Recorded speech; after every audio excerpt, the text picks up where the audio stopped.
Yo, salute everybody, man. Much respect, man. Y'all already know the YouTube lingo, so I ain't gotta keep telling y'all that. But I'm gonna tell you right now, anyway, for the one time, man. Like, share, subscribe, all that good stuff, man. And y'all also know, y'all tapping in with your boy Coach.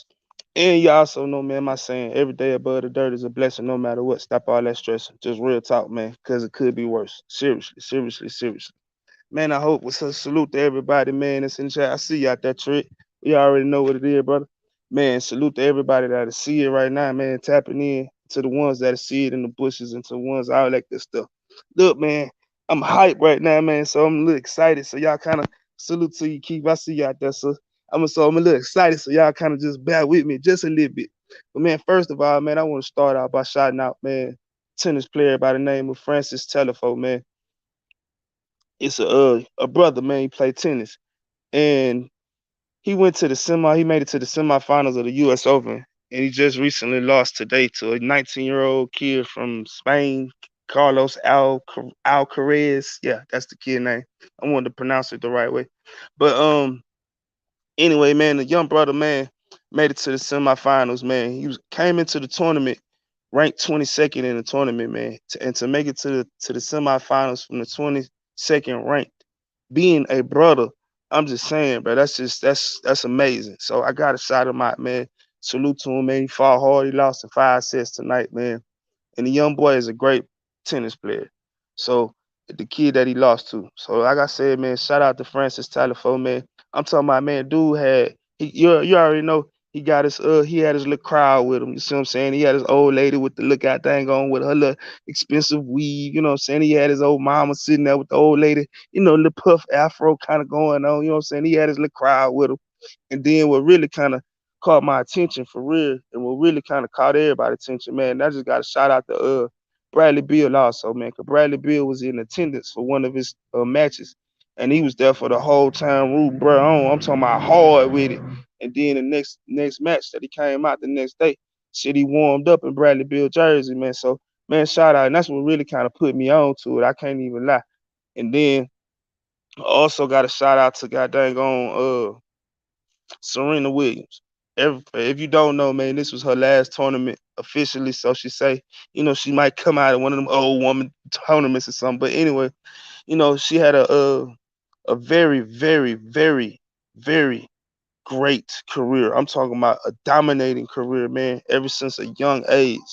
And she finally hung up a tennis racket, man, at the age of what, 41? I want to say, yeah, 41.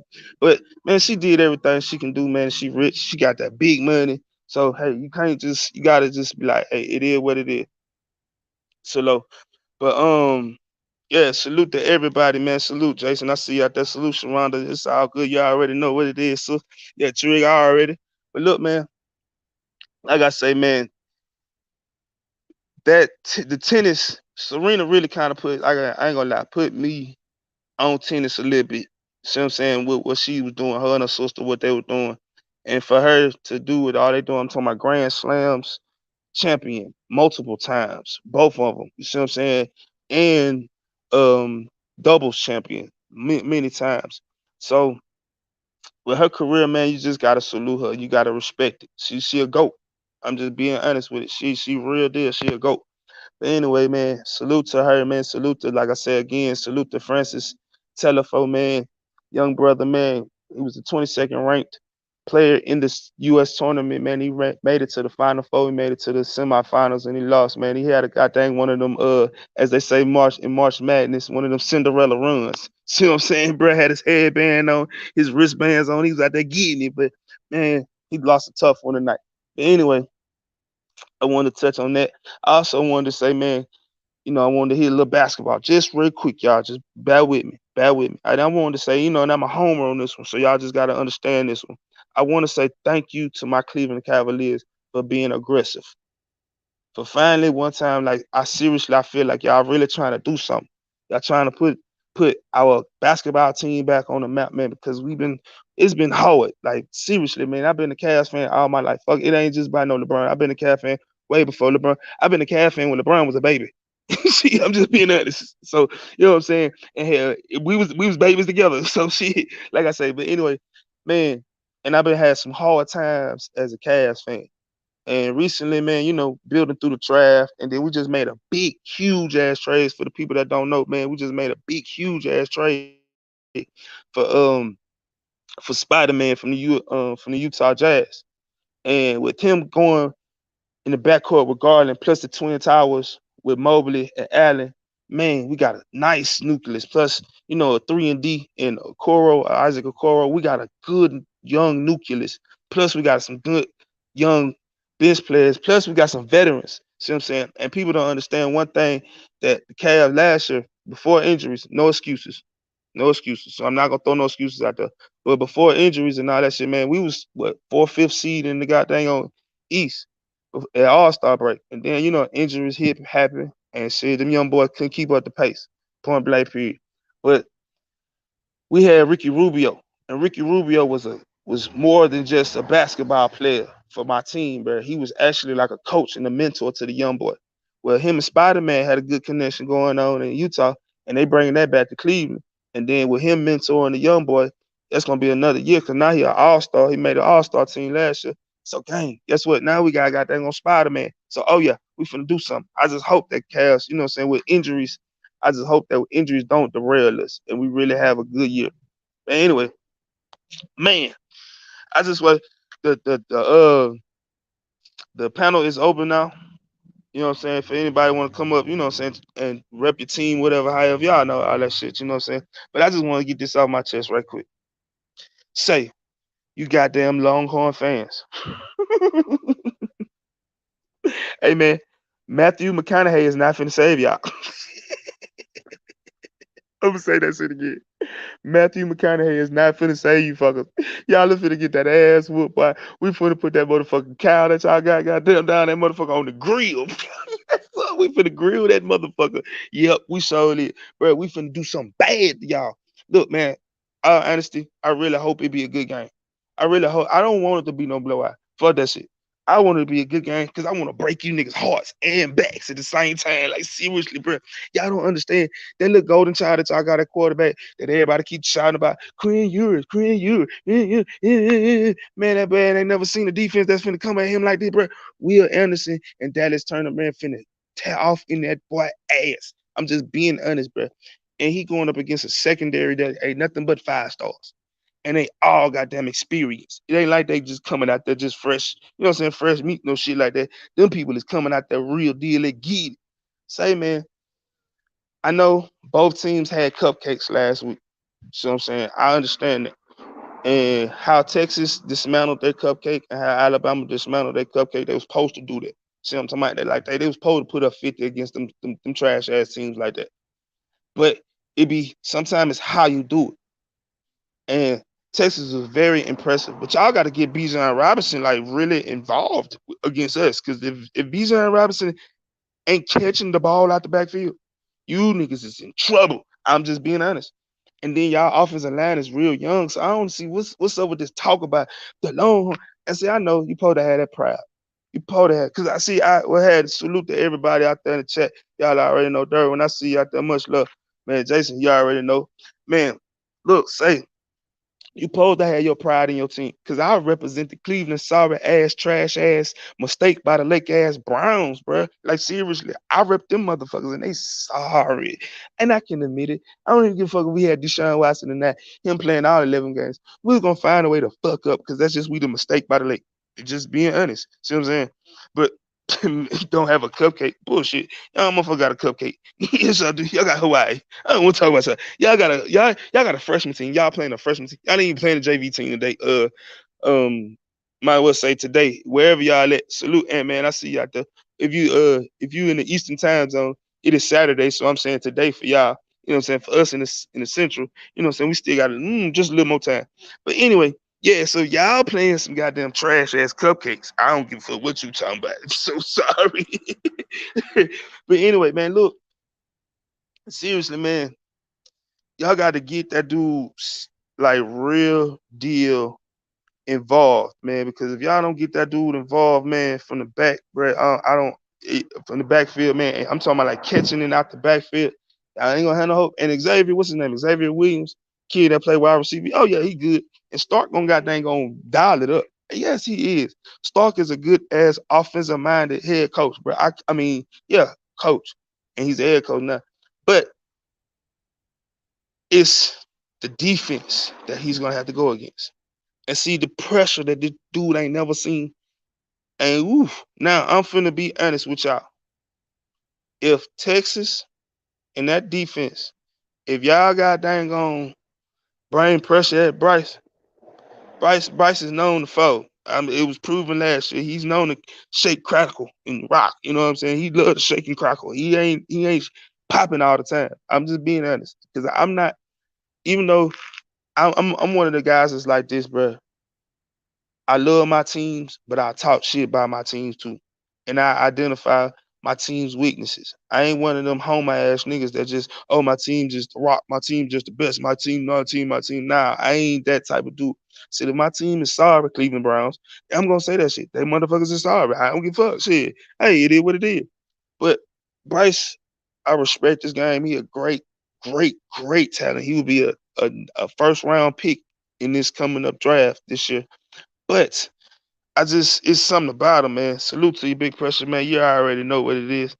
Um, it's just some people, man, out there, man, that's just how he plays sometimes. It's just be like, oh, Bryce, you getting on my freaking nerves. Like, seriously, I want to smack this shit out your ass.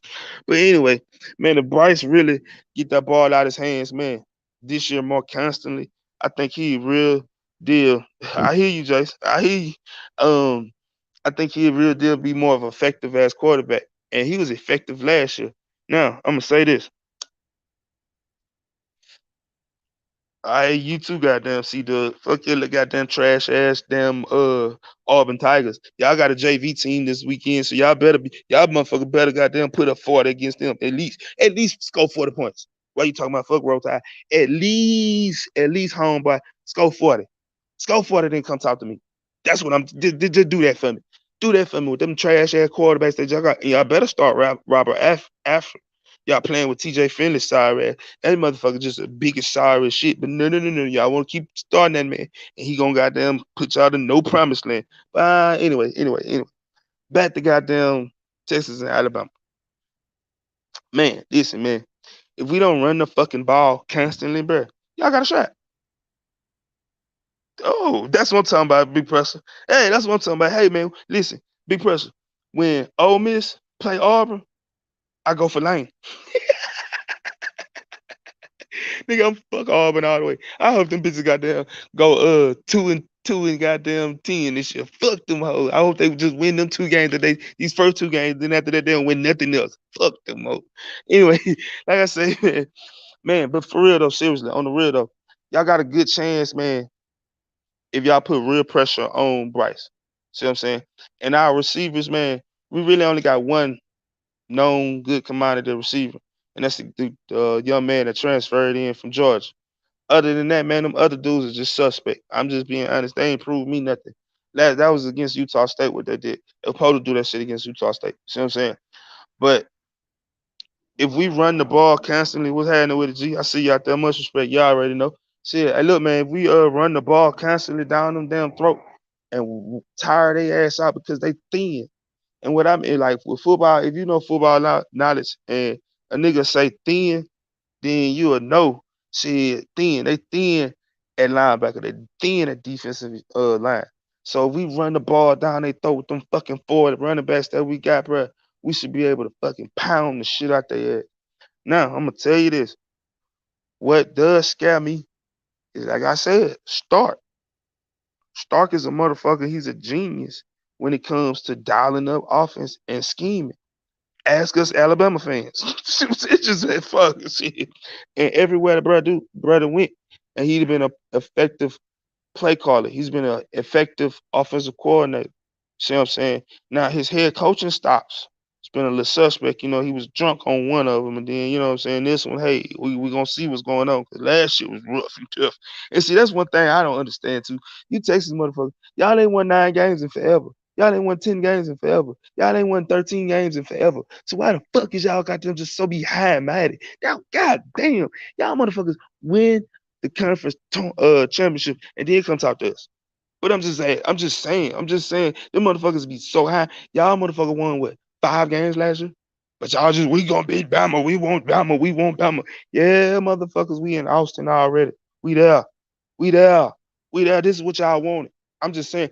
And then this is what y'all really wanted because y'all finna bring that ass here over here to the SEC. See what I'm saying? Y'all finna bring that ass here over here to the SEC and y'all finna get this shit constantly, year by year, game by game. Y'all who's finna ask for this shit. Now, what's finna fuck it up is, yeah, y'all gonna bring that motherfucker. Y'all gonna get better talent coming over here to the SEC because it's gonna open up Texas doors to Mississippi. It's gonna open up Texas doors to Alabama. It's gonna open up Texas doors to Louisiana. See, they might dip into Florida and Georgia even more. But I'm saying so they're gonna be able to spread their wealth. The talent is gonna get spread it out a little bit. So I understand it. Man, nigga, talking about last year. Big pressure. I mean, excuse me, my bad, big pressure. Man, y'all niggas talking about goddamn. See you talking about last year. See, this is one thing I hate about this motherfucker. These everybody against Alabama shit. They always talk about, oh well, this school beat y'all 3, 5, 10 years ago. This school beat y'all this time, and this school beat y'all this time, and my school beat y'all 5 years ago. My school beat y'all last year. Oh, well, what about the 15 times before that? What about the 10 times before that? What about the 12 times before that? I'm just saying, like we be having streaks on you motherfuckers. The little brother always win one. Like last year, Georgia put it on our ass in the national championship for the big ring. Yes, they did that. They put it on our ass for the goddamn big ring. But what about the little ring when we put it on their ass? See what I'm saying? That was the first time Georgia beat us in how long? How long? How long? But they just, oh, the Georgia Bulldog beat y'all. And I understand. When you on top like that, everybody hates you. Everybody hates you. Now I'm gonna say this. One thing I hate about us Alabama fans is a lot of us Alabama fans don't know shit about our team. They can only tell you who the fuck Bryce Young is and Will Anderson, because they're the only two names that everybody talk about. They can't tell you who Henry Toiloyo is. They can't tell you who goddamn Kareem Jackson is. They can't tell you who them people is. See what I'm saying? They can't tell you who one of any kind of offensive lineman. See what I'm saying? They can't tell you shit like that. That's one thing I hate about fucking Alabama fans. See what I'm saying? But for real, why Gordo? That's why saving me. Hey, look, man, I'm gonna tell you like this. With that situation, man, it Saban, Nick, I called him out on it. And y'all can go back and see. I did call that nigga ass out on it, say, hey coach, you gotta stop crying, homeboy. You just gotta get your money up. You got a Mercedes Benz dealership up there in Tuscaloosa, but you got all this money, man. You making goddamn on. You are the highest paid state employee in the state of Alabama, but we are paying you ass millions of dollars, but hey man, you need to get with these people and tell them, hey, Annie the fuck up. That's all it was. You know what I'm saying? Him cried because he lost a couple kids that he thought he was gonna get and said a couple schools. Now I'm just not gonna say Jack State. I'm not just gonna say Texas A&M. A couple schools came in and said, "Hey, I got that bag and playing time."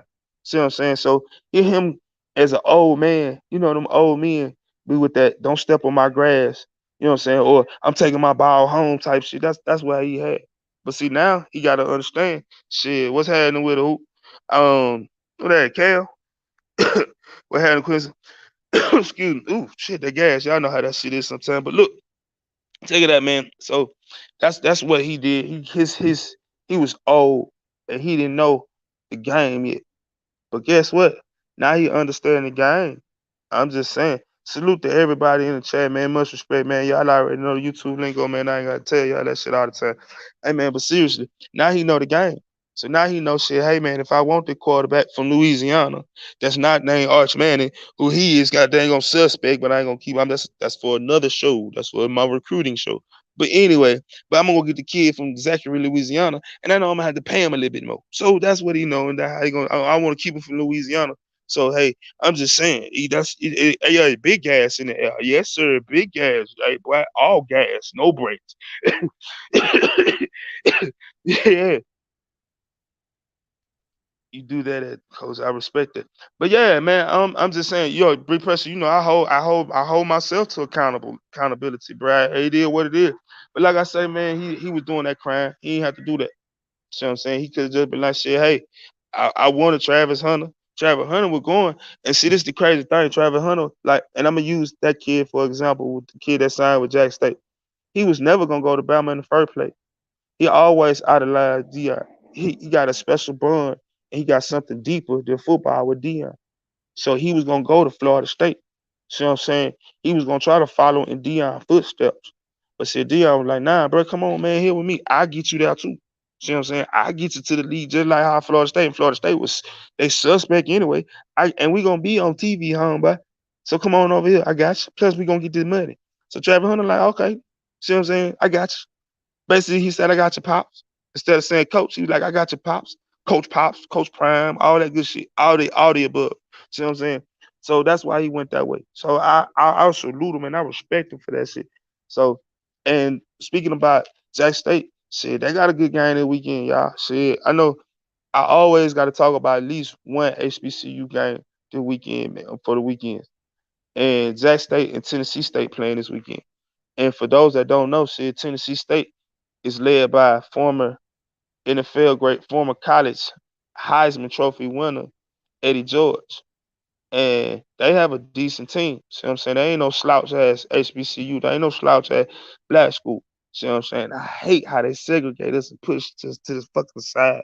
But anyway, they ain't no slouch ass squad. So you know what I'm saying? Shit, it should be a good game. But hey, I thought it was supposed to be a good game last week against Fam, and everybody in the world seen what happened with that shit. Shador goddamn went out that bitch was he didn't act like he didn't want to incomplete a pass. That man he had like 3, 4. He had more touchdown passes than he had incompletions against Fam last week. Let that sink in. Yeah, but look, say I'm back on the Texas ass. Fuck that shit. You damn Longhorns. I do want a good game. I want a 50-30 game. I want them 20 points. I want to win by 20, 21, 22 points. I don't want to win by 40, 50 points because then that shit was going to be embarrassment. It's going to be like, why the fuck y'all talk about Utah State being a JV team. If we beat y'all by 40, 50 points, it's going to be like, shit, well, hell, Texas is a JV team too. But nah, we're not going to beat y'all by that.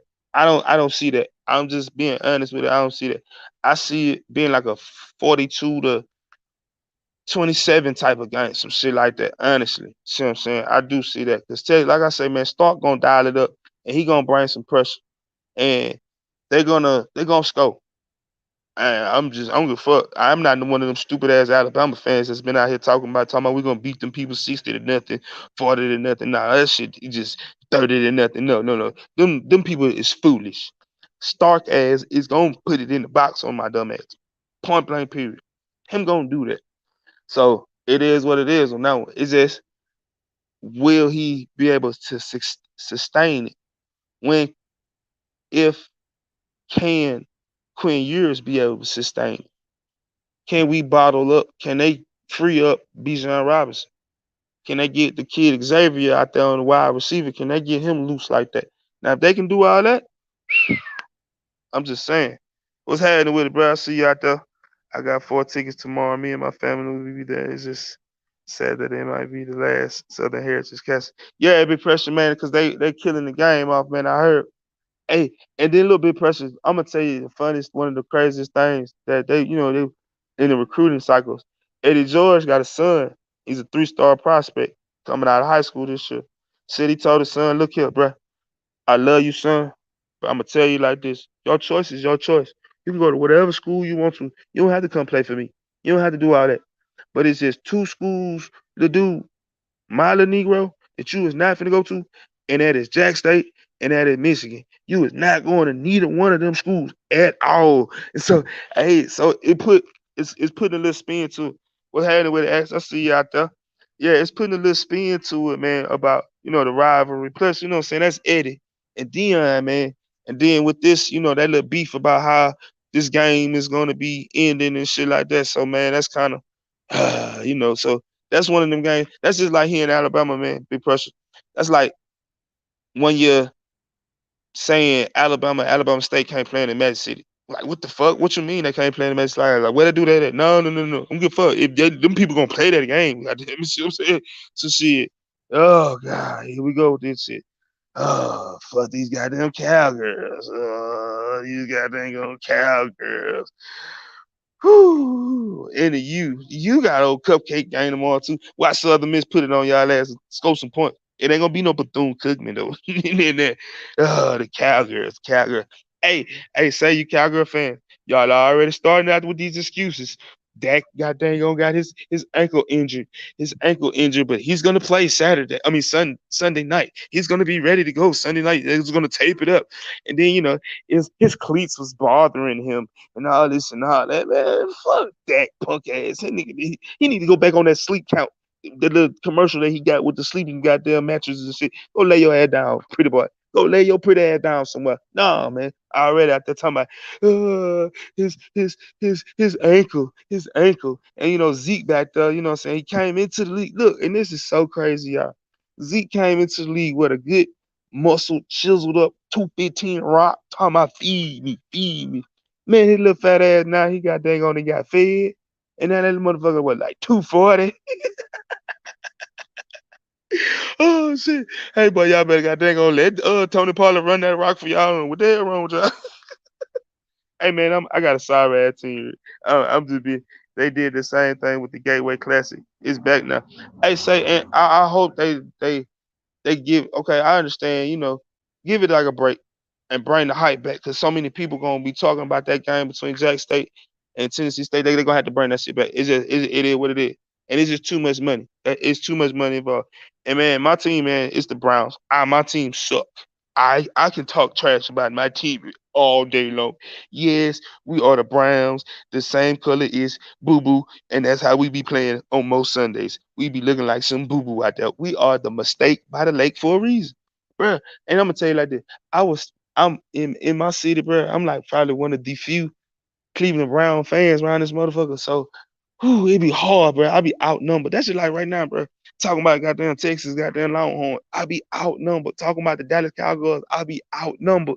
You know what I'm saying? And it's all good, because I love being an underdog. You feel me? Except for when we roll tide. Roll tide ain't no underdogs around this motherfucker. I'm just saying.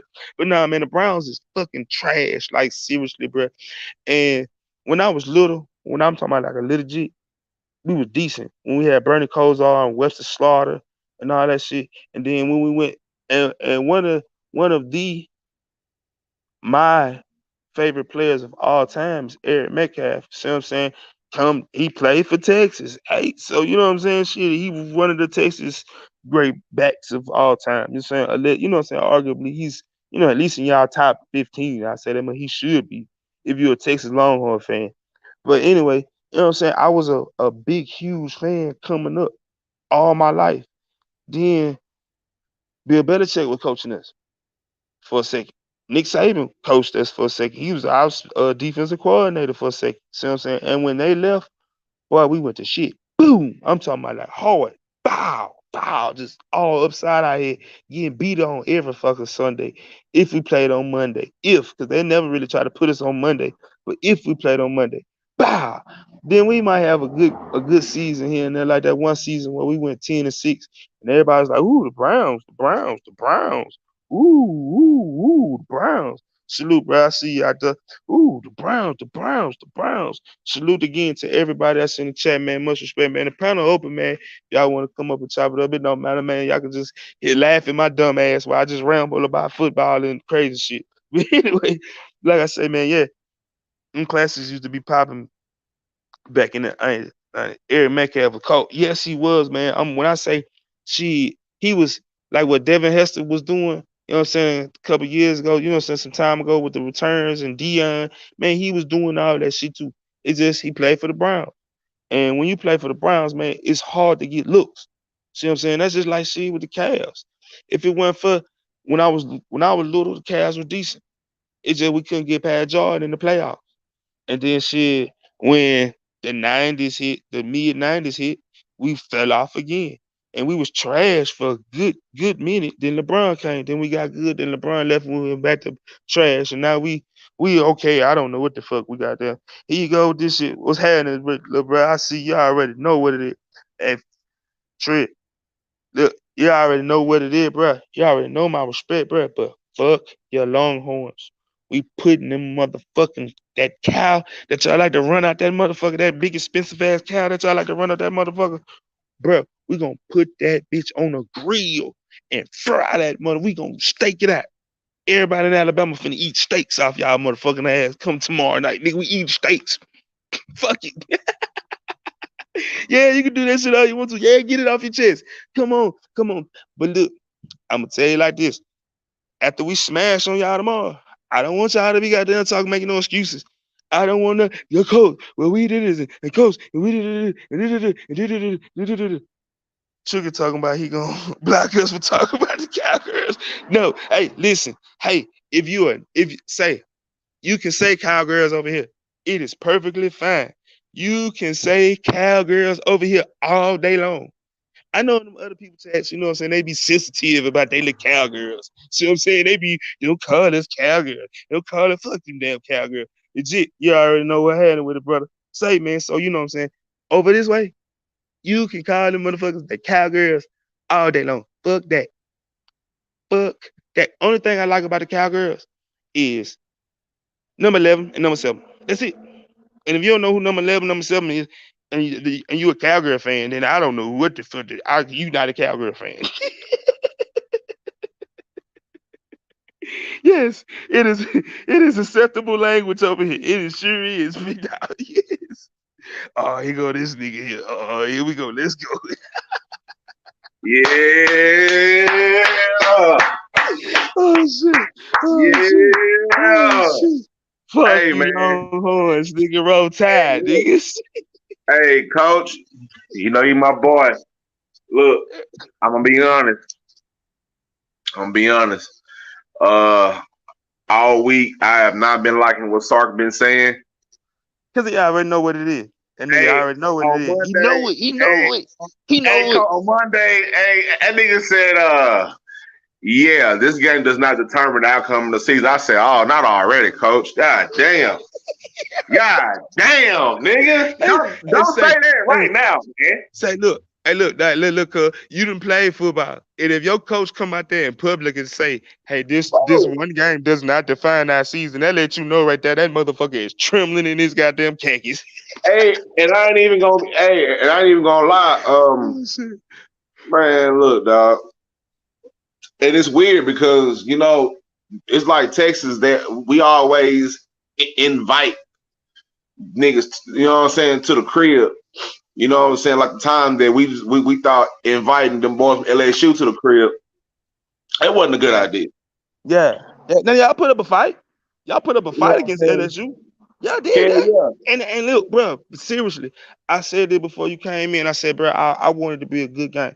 I don't want it to be no Slaughterville. I ain't with that. I want this shit to be a good game. For real. I think still though. You know what I'm saying? I don't think it's gonna be like a just Bama's gonna run in there and just put up 87 points. You know what I'm saying? I think we're gonna put up half that.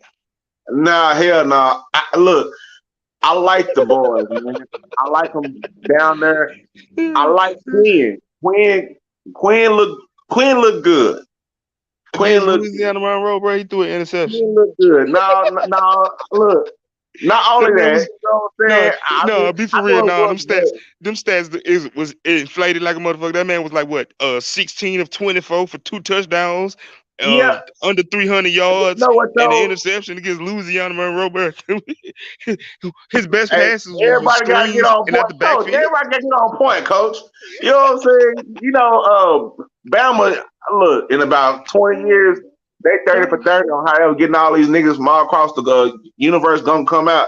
Niggas is over there cheating. Niggas be grooming niggas when they in the 4th grade. It's too late now, goddamn. We can pay you motherfuckers that. But, hey man, I'm calling it a 14 point game. Going Bama way. So you don't think Bama gonna cover no series? You don't think Bama gonna cover the spread? Oh, spread on it. If you was betting, you'll bet with Texas with them 20, huh? Mm-hmm.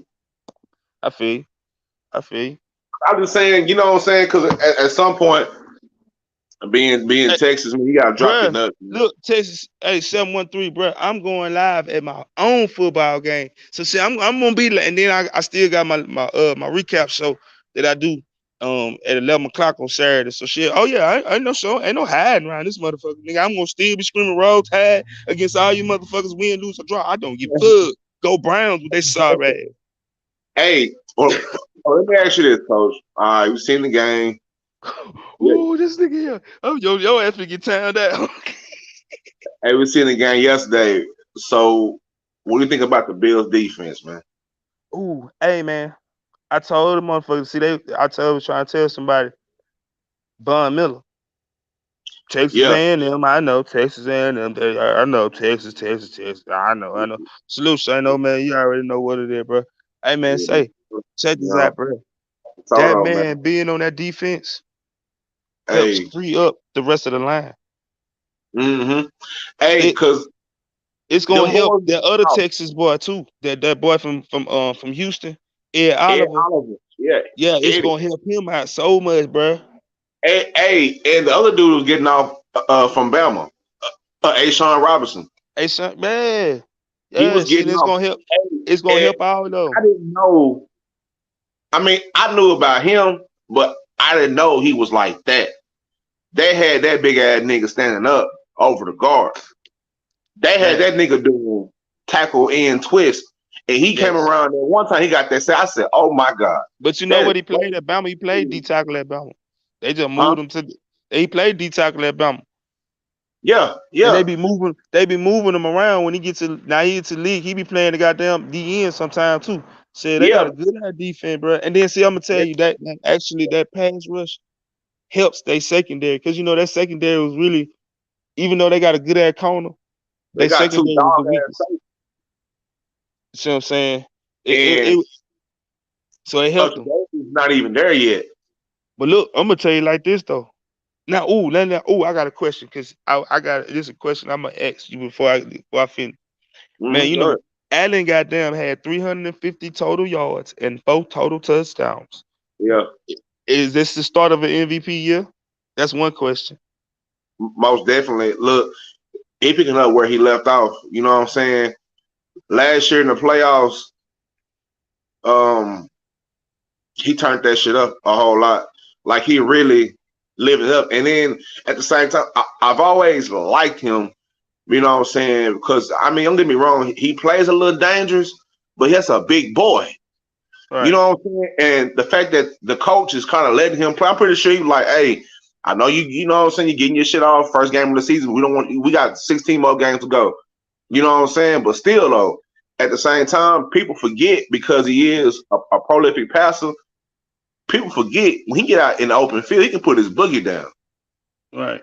Like they forget that. Like when if it's him, all six whatever, two whatever, Six versus 6'5", 230, 240, some shit like that. yeah, yeah, he gonna dip his shoulder versus linebackers, and you see what he did to a DB. Jesus Right. Christ, I'm talking about that that's stiff a arm. Oh yeah. yeah, he brought that Derrick Henry out. Yes, sir. I'm Hey, actually now out of look, stiff on. He kind of now picked that nigga up by his goddamn neck and threw him on. this this this is the second question I got to ask. Uh-huh. All right. Now let's just say hypothetically, the Bills win the Super Bowl, right? Ooh. Josh Allen, will he stop the stigma of a running quarterback winning the Super Bowl? Because he is considered a running quarterback. The man averaged over 500 yards rushing every year. As a Yeah, he quarterback, must. that's a rushing quarterback. Um, I, I'm trying to think back, man, because we don't have Russell. Had Russell. Um, And you know trying the to think. reason why I'm saying this, right? Because I'm finna hit you with some shit. You know the reason why I'm saying it though. Yeah, because he white. It ain't just because he white. Because they say all the brothers that's them running mobile quarterbacks, aka Lamar Jackson. They Yeah, can't win the Super Bowl because all they can do is really razzle dazzle and run. And that's why I brought that into the equation because see how Baltimore fucking that man over with a contract. See, he finna go yeah, into this, even though he making 23 million, bro. That's great fucking money. I don't give a fuck what damn nigga talking about. That is fucking great money. dog. He But out of there. he deserved that Deshaun. He deserved He's that gone. goddamn. He's gone, bro. He's out of there.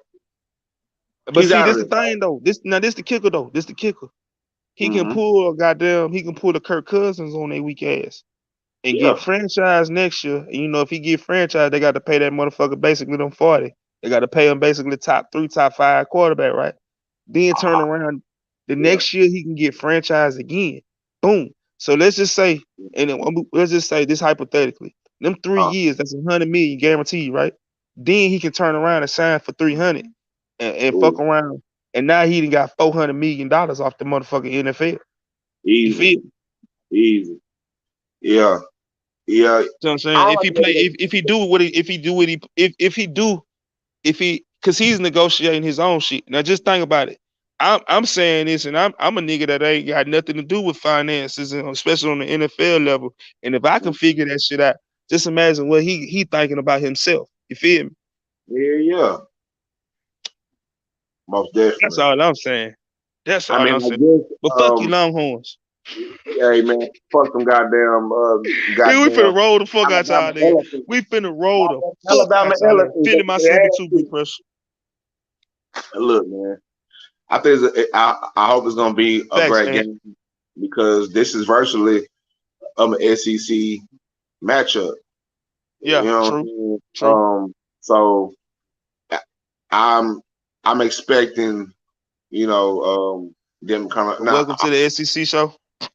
Yeah, yeah, but you know what though? To be honest, this is not even the real welcome to the SEC moment. Like it might be, but like I told you before, Coach, whenever they get all the way in the SEC, I guarantee you they're gonna put them boys Saturday night prime time in College Station. I hear you. That's Now gonna be look, their let me moment. ask you a question. Now let me, because somebody earlier was said, well, Texas A&M beat us, saying last year. But what was Texas A&M final record? I don't know. I don't even track them like that. 84, 84, Yeah, 84. That's the shit I be saying. But see, listen, and this no disrespect, but when Texas A&M and Missouri came over to the SEC, bro, they thought that their accomplishments and what they had going on in the Big 12 was gonna bring that ass over to the SEC. And bro, they've been struggling for real. True enough, they got some good recruits and they've been doing their thing, saying they done had the Johnny Manziels of the world, saying they done had this player and that player, et cetera, et mm, cetera. Saying they done had the Miles Garrett of the world. They done yeah, had them people. a lot of boys over there. I Yeah, they mean, done had them people, but what success has that really brought them like that? See what I'm saying? If success is winning 8, 9 games a year, then I don't want. I guess with being an Alabama fan, our standard is a little different. Like if we win 10 games, we looking like what the fuck is wrong? Like we don't win 10 games, we win at the least 11. Like what the fuck 10? No, no, no, no, no, no. See what I'm saying? right. But we So think about it as just in football, not all overall sports. But you know what I'm saying? Basketball, baseball, shit like that. You know what I'm right. saying? Like Right. I that's agree with you because like with yeah, baseball, but with yeah, with y'all tapping into to like I was saying earlier, with when y'all come over to the SEC and Oklahoma too, when y'all come over to the SEC, it's gonna help y'all recruiting in other aspects too. Cause like them baseball players, even though Texas ain't got to go nowhere true enough to recruit, but they can come over to Mississippi, Alabama, Georgia, what I'm saying, etc., and dip off of them motherfuckers and shit like that. I'm not biased. I love everybody. I'm not biased. That's one thing. Bro, Jason, I talk shit about my own team. I just talked about Bryce Young, punk ass. Fuck him. He better yeah, goddamn let that ball go, or I'm gonna be yeah, cussing his punk ass out tomorrow. yeah. He gonna get his ass cracked though. Hey, Like, and shit, I'm gonna tell you like this. I'm finna tell you something else. And it's just real talk. That my offensive line didn't impress me in my running game last week. yeah, Bryce Young had 100 yards, but that was off scramble. Gibbs, he had what 93, 97 yards rushing, some shit like that. But he had one big ass run for like 70 yards. See what I'm saying? mm. Before that man was bottled up. He had like 5 carries, 6 carries for like 30 yards or some shit like that. See what I'm saying? So my offensive line, it really didn't impress me yet. That shit got to get it fixed because our offensive line been fucked up for a couple years now. Hey, it's a possibility, man. Like I said, we're not playing just a major juggernaut. Like this ain't, you know what I'm saying. Plus, we gotta get some get back because we ain't been right since Marcel Darius knocked goddamn Cole McCoy into the Marvel Right. multiverse. Hey, You know hey, what I'm now saying? look. So, Hey, Mac yeah, Brown come out today. Mac Brown came out today and said, he believed if Cole McCoy didn't get hurt that in that game that they would have beat Bama. Hell yeah, because we still almost beat Bama What the with hold on, coach. You forget when he got knocked out. fuck? Oh Eric man. damn near won the game. He damn near won the game. He damn near, he damn near Nigga, we won pulled the the game. dogs off of y'all ass in the third quarter, nigga. That nigga damn near won the game. You know what I'm saying? He's doing a great job of keeping his ass I hear upright. you. I hear you. Yes. Yeah. I hear you. But Hey, I'm saying, man, look here, hey, Jason. we got Look, some get back, Jason. man. Jason, look. If y'all don't win by 60 points tomorrow, I'm talking shit to you, homeboy. Y'all better goddamn put up 70 against Hawaii tomorrow. I know that much. I don't give a fuck who playing quarterback for you motherfuckers tomorrow. Y'all better put if Vanderbilt put up 50 against Hawaii, bro. Y'all motherfuckers bet no, y'all Man, I no. watched the game. And I Don't was come like, oh, around me if y'all ain't scoring goddamn 60 points tomorrow, 55 and 60. I'm just saying. yeah, Hawaii damn near looked like JV down there, and I'm like, There's a freshman I team ain't, out there. you They know ain't even what I'm saying? JV, bro. They freshman team. Middle Man, school out there, motherfucker. you know what I'm saying? Hawaii wasn't never no, you know what I'm saying? I mean, they wasn't just whatever, but No, no, for no. But when they had Timmy Chang and what's that Brady, dude? He just yeah, the dude that died not too long ago. They was slanging yeah, that motherfucker all over the ball, all over the yeah, field. You know, because they went up now. They fell off after they played Georgia in the Sugar Bowl that year. When they came to the Sugar Bowl and Georgia got there, put that thumping on their ass. They ain't yeah, they never got been the same since then. that shit was yeah, that shit was oh my god. And Hey, that nigga say he bet against. hey, let me tell you this though, Coach. Cause I've been watching Oh, a shit. lot of highlights and shit, man. Um, the kid from Florida, man, the fucking quarterback, man, he's nice. Pump brakes. That's my dark horse. Pump brakes. You know what I'm saying? That's my dark Pump brakes. horse.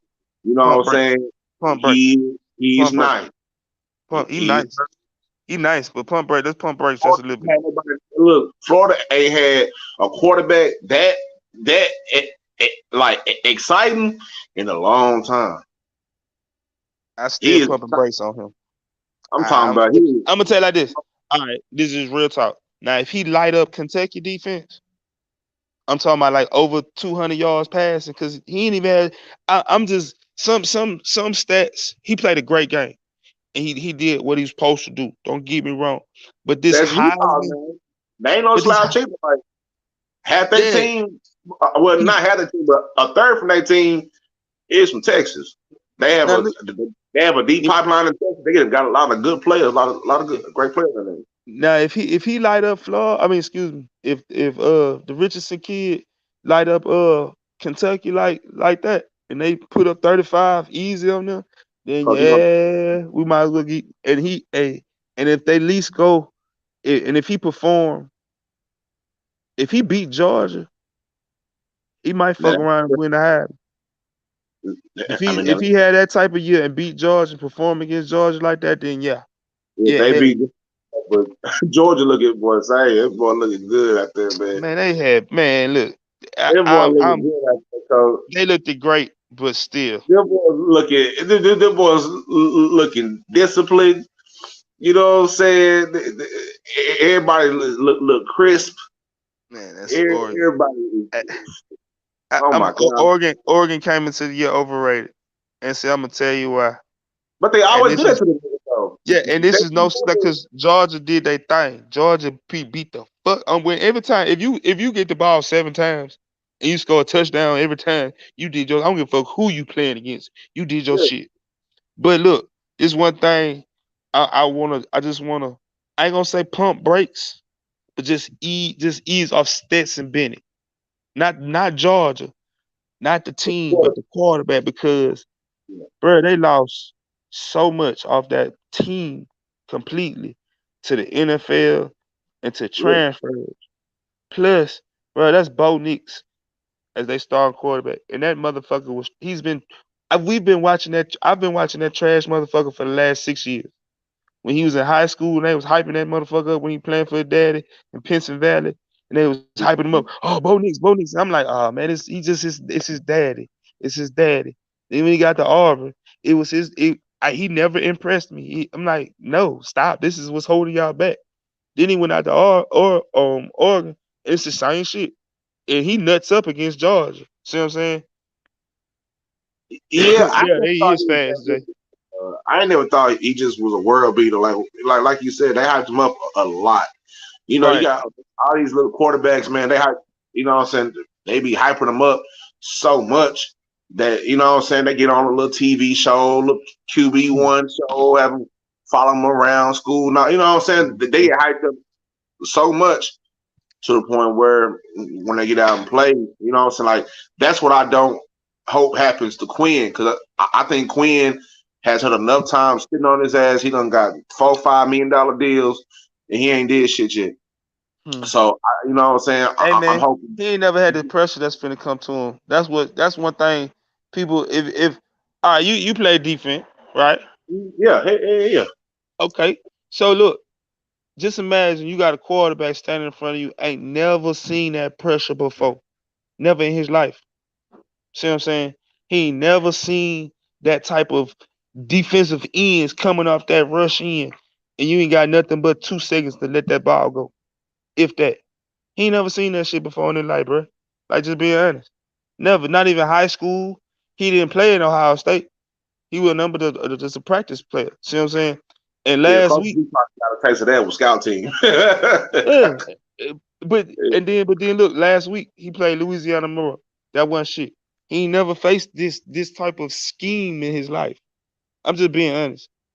Yeah, but I think he ready though. You know what I'm saying? Like, it's something about him that I, I don't know, man. It just seemed like it, all you gotta do is execute. This his storyline. All right, big Texas kid. He fucked that senior year. I want the 3 mil going on. You know what I'm saying? Now I'm back home, back at the crib, play. You know what I'm saying? Playing for the flagship school of the state. You know what I'm saying? It's But time you to got show that little out. bit ass, you got that little bit ass young ass offensive line that's finna block him against these monsters. Hey, he gonna he about to get the fucking ball out quick. You know Hey, what I'm saying? That's all I'm hey, saying. that's what I'm saying. Hey, Bruh, yeah. Stark gonna have to do nothing. He cannot throw no post and no deep and no nines. He can't do nothing but throw screens and bubbles. I'm I mean, just I'll saying. imagine they'll roll him out. Hey, I'm gonna tell you, but I acknowledged this though earlier. I did acknowledge this though earlier.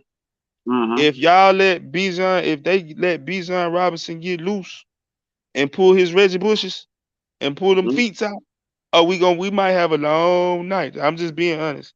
I, I'm Yeah, just I'm just being honest. But like you see this comment right here. You see it on the screen. That the O line better hold up. And that yeah. they not finna do it. That ain't Arkansas O line. And that ain't y'all O We got line 10 times yeah, better than that trash down in Texas. yeah. Oh my God. But look, screens, Oh shit. Hey man, motion y'all pass. let Louisiana Monroe go 10 on y'all. Look, man, we were just a little too happy. You know what I'm saying? That's all it Oh is. shit. Hey Too man, happy. I'm not Yeah. slowing down because I've been hearing this shit out. I've been just a little bit throwing shots like fuck y'all here, fuck y'all there. But I've been hearing this shit all fucking week, bro. I've been hearing this shit. I've I been think hearing this it'll shit be since Sunday. hey, I've been hearing it. So I'm yeah. no no no no no no no no. And and I I'm think telling you now, if y'all it's win, ain't no running. I'm out you. I'm out you. I'm still gonna be hey, screaming man. real tight, but y'all not that. Y'all ain't gonna win. Here's my thing, man. I really believe that it'll come down to the fourth quarter, but knowing Bama, they really have a lot of depth. I think they just gonna wear Texas out and around the beginning of the middle of the fourth quarter. If they keep that shit close, that's Texas' best bet. But Bama got a lot of depth, man. They keep a clip in. And then I'm gonna tell you like this, man. This is one thing that's been, I've been watching all of the experts covers the game, you know what I'm saying, and do their little topics, they picks on the game and all this shit and all that shit. But man, they've been talking about the Heat, talking about the Texas Heat, the Texas Heat, the Texas Heat. Yes, y'all Heat, it is 172 degrees out that motherfucker tomorrow. I understand that. But it ain't like we ain't got that. Y'all might be 172, but we at 102. You know what I'm saying? We can play in the Heat too, goddamn it. Shit. Like the Heat ain't gonna be that I'm big of a glad you thing. talking about that shit because they really don't have nothing to talk about. Right? When they start talking about shit, they ain't got Right. nothing to do with They football. talking about All the Heat might be a factor. the You talking fuck? about Texas and Alabama, nigga, it's the South, nigga. We all hot. It's hot. Right. It was Everybody like, hot. look, the one thing about it, I don't give a fuck. Now, I'm gonna tell you, this is where y'all fucked up at. You know the movie. You know you done fucked up right. You know the saying. You know you done fucked up right. This is where y'all Mm-hmm. done fucked up at. Y'all done fucked up right here so bad because y'all pulling y'all bullshit ass dope walker stadium rules and y'all talking about our $1 million band was gonna have to go off in the nosebleeds corner of the stadium. So Yeah, our band, we no, we don't do that. Our band worth $1 million. We are $1 million band about that motherfucker. We just won't come. Fuck you. So y'all need to put more extra ammo to this motherfucking clip that we got. We got a full clip that we finna bring out there. We shooting all the motherfuckers at y'all ass. Y'all should have done that. Y'all should have let our band come.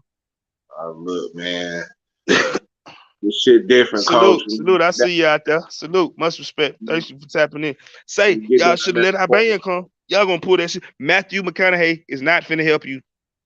Matthew Yeah, we need. McConaughey is not helping you Texas Longhorns tomorrow. He is Yeah, not we bringing his need to Jack walk Daniel on drinking ass down. out there on the stadium and think he Hey, finna do something. coach, we need everybody. We need You Matthew can bring McConaughey. Vince. You can, We ooh, need. go Tigers. Ooh, Hey, boy, oh, them Tigers. ooh, It's, ooh, it's shit. strong, Ooh, man. ooh, shit. They lucky they Um, got Southern tomorrow. yeah, yeah, shit, they might get beat by Southern. Everybody fucking around. So they stop playing. tell LSU to got there kick a field goal. Yeah, bro, that's pathetic, bro. You know what I'm saying? Yeah, all the Brian way Kelly. down there to quality just to get that shit blocked. Like Hey, whoever that bro, nigga. they paying Brian Kelly all that money to still get embarrassed out there. Yeah, hell yeah. That 1 year, but it was a 1 year wonder, and I salute to that 19 team. That 19 team was a fucking dog. But hey, before then it was how long? Nick Saban with what year that was he won? 03, 04, some shit like that. You know what I'm saying? Before that, it was never. See what I'm saying? They it's some that's just like Auburn, bro. Auburn have a 1 year run, and them motherfuckers be thinking they on top of the world. Like y'all bitch, y'all was sorry for 5 years straight. Y'all had Yeah, one but good you year, gotta realize, and then coach, you that come back. Like you know, seriously, stop that. Stop it but now. You coach, motherfuckers is trash. you a Bama fan, y'all spoiled as hell. Y'all can't win all the goddamn No, no, time. no, So no, no, no, no, no. Now I'm gonna tell you like this. I'm gonna tell you like this. I'm gonna tell you like this. Yeah, but okay. Let's yeah. Excuse me. I apologize. Let me correct myself. Our coach will correct himself and slap himself upside the head and say, "Yeah, Les Miles did win and won too. That's right." But look, no, because before goddamn Nick got there, bro, we was bottom. We was trash too. Now I fuck that. Nick saved the shit out of Alabama football because before Nick got there, bro, we was fucking trash. Like seriously, bro, we was trash. We were trash. Only thing, like before Nick Saban got there, only thing somebody can say is like, what was Alabama football? Somebody say Sean Alexander or Brody Crow. You can only name like two or three players. You can't name the whole season. See what I'm saying? Because we were trash. Now in the before before that, you know what I'm saying? Back in the days when we was little bitty jits and all that shit and all that, yeah, they were fire back in Bear Bryant. But that was a long time ago.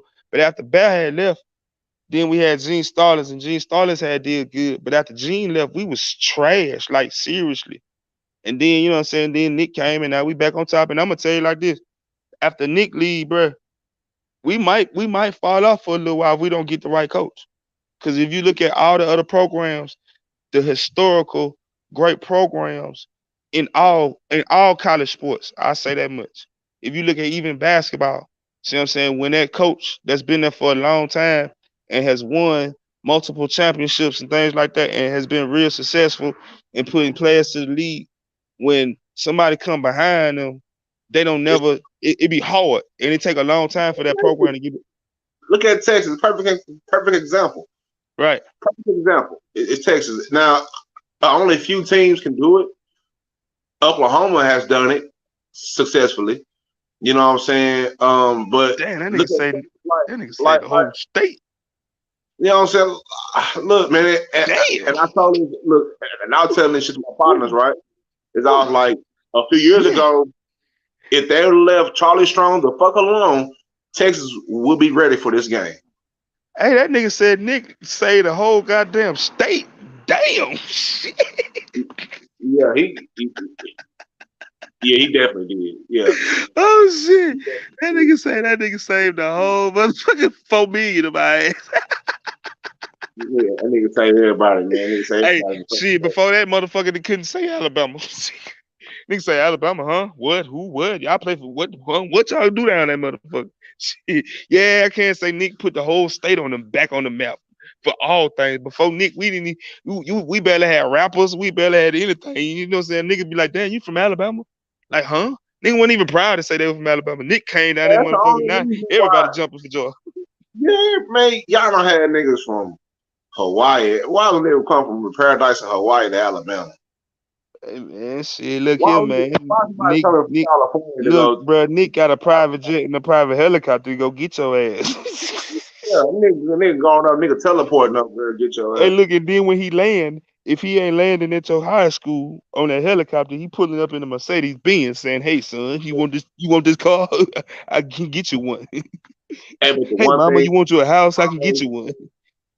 you know what I'm saying? Like I would always respect Nick Saban for, you know what I'm saying? Just the fact that he knows talent and he knows where to get it. You know what I'm saying? Like Right, him pulling somebody like a Josh Jacobs, in my right. From opinion, Oklahoma, 3-star, living in this fucking car.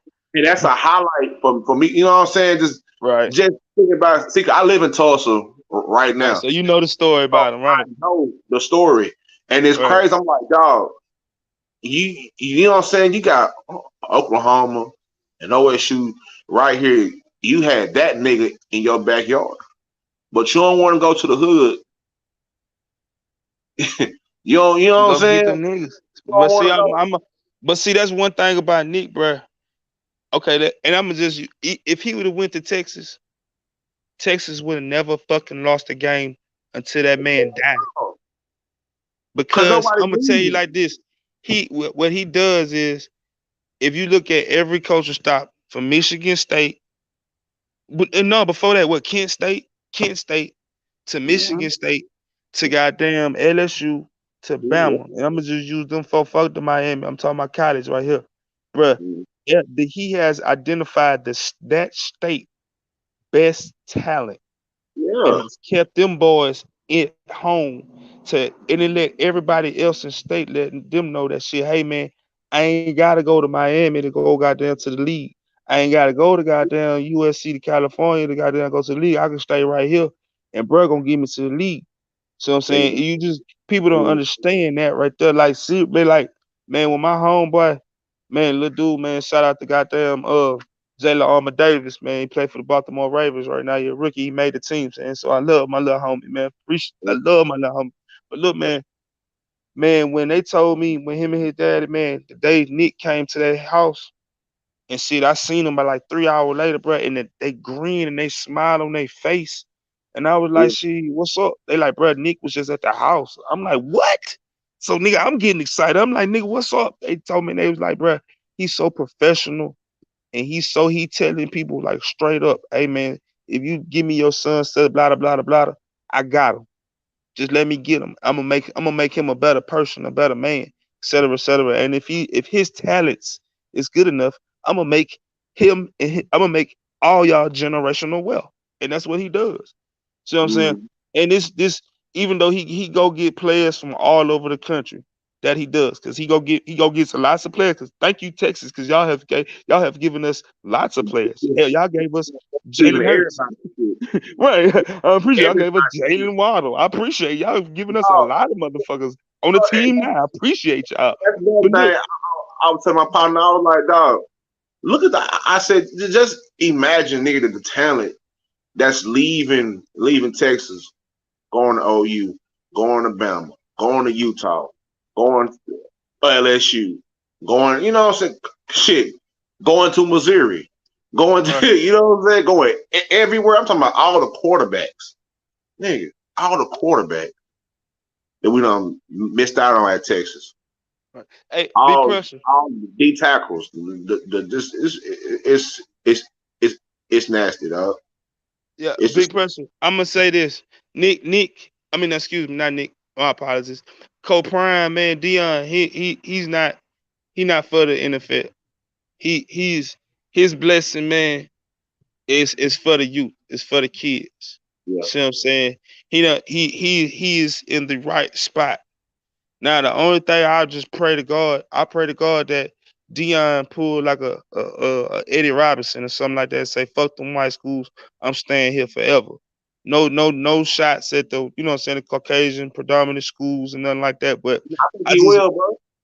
I really that's what I pray, man. And I pray that I think he Dion just will. stay home and just stay there. You feel me? And build his legacy all the way to it'll never be touched. You see what I'm saying? I mean, look at what it spilled out on. We got Hugh Jackson down at Grambling, uh, Facts. Eddie George. Eddie, right. I want to Right. And then say, you still got a couple because it's a couple other cats, man, that have played in the league. That's like at Alabama State, our new head coach. yeah, He played in the league. See what I'm saying? And see now he back at his alma mater coaching at Alabama State. See what I'm saying? It's a lot of schools that's getting these dudes that have played in the league that's coaching their schools now, man. and that's what they need, man. Cause like I tell you all the time, man, people forget like some of our greatest NFL stars have was coming from these schools. They was coming from Right, like he wouldn't get no Jerry Rice, no Walter Payton, no Doug Williams. He right. wouldn't get these niggas.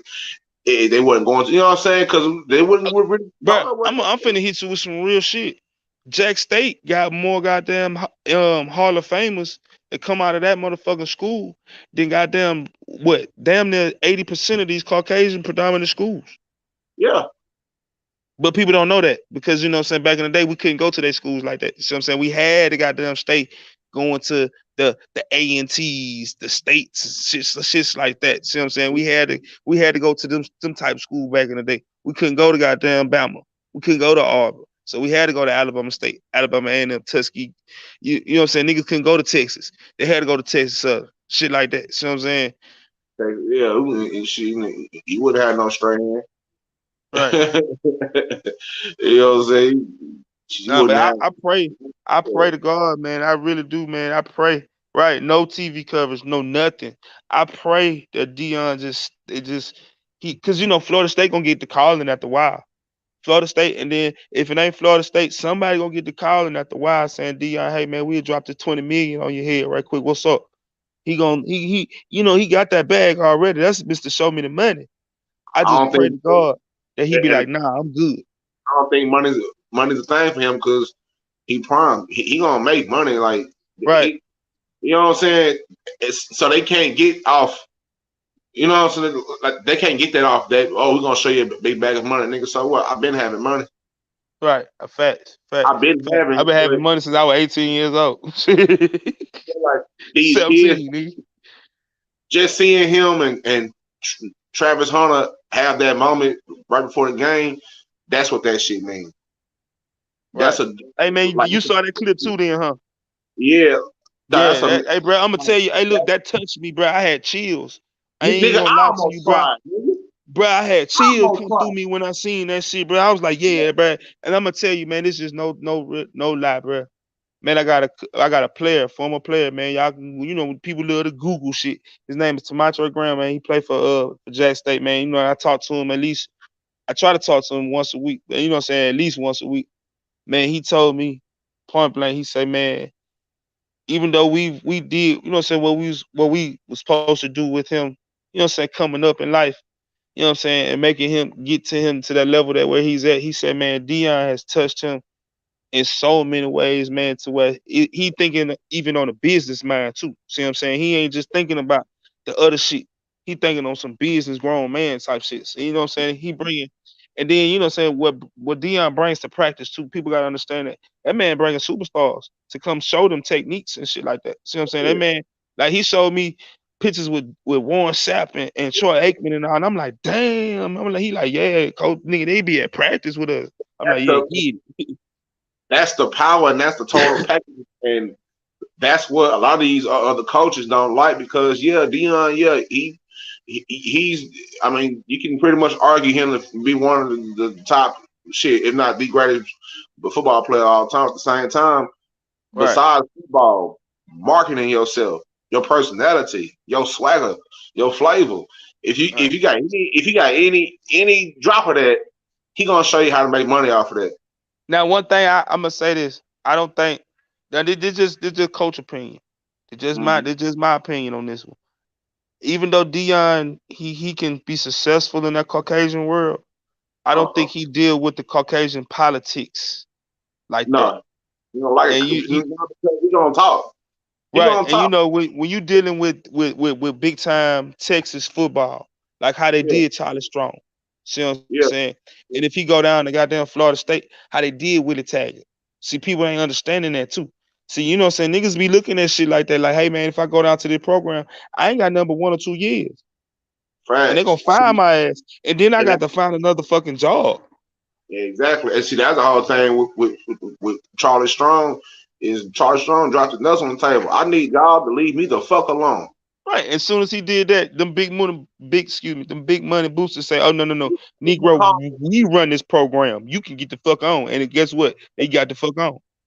got the fuck on. And it's crazy because I told her, I said, dog, all he was doing was getting us ready for.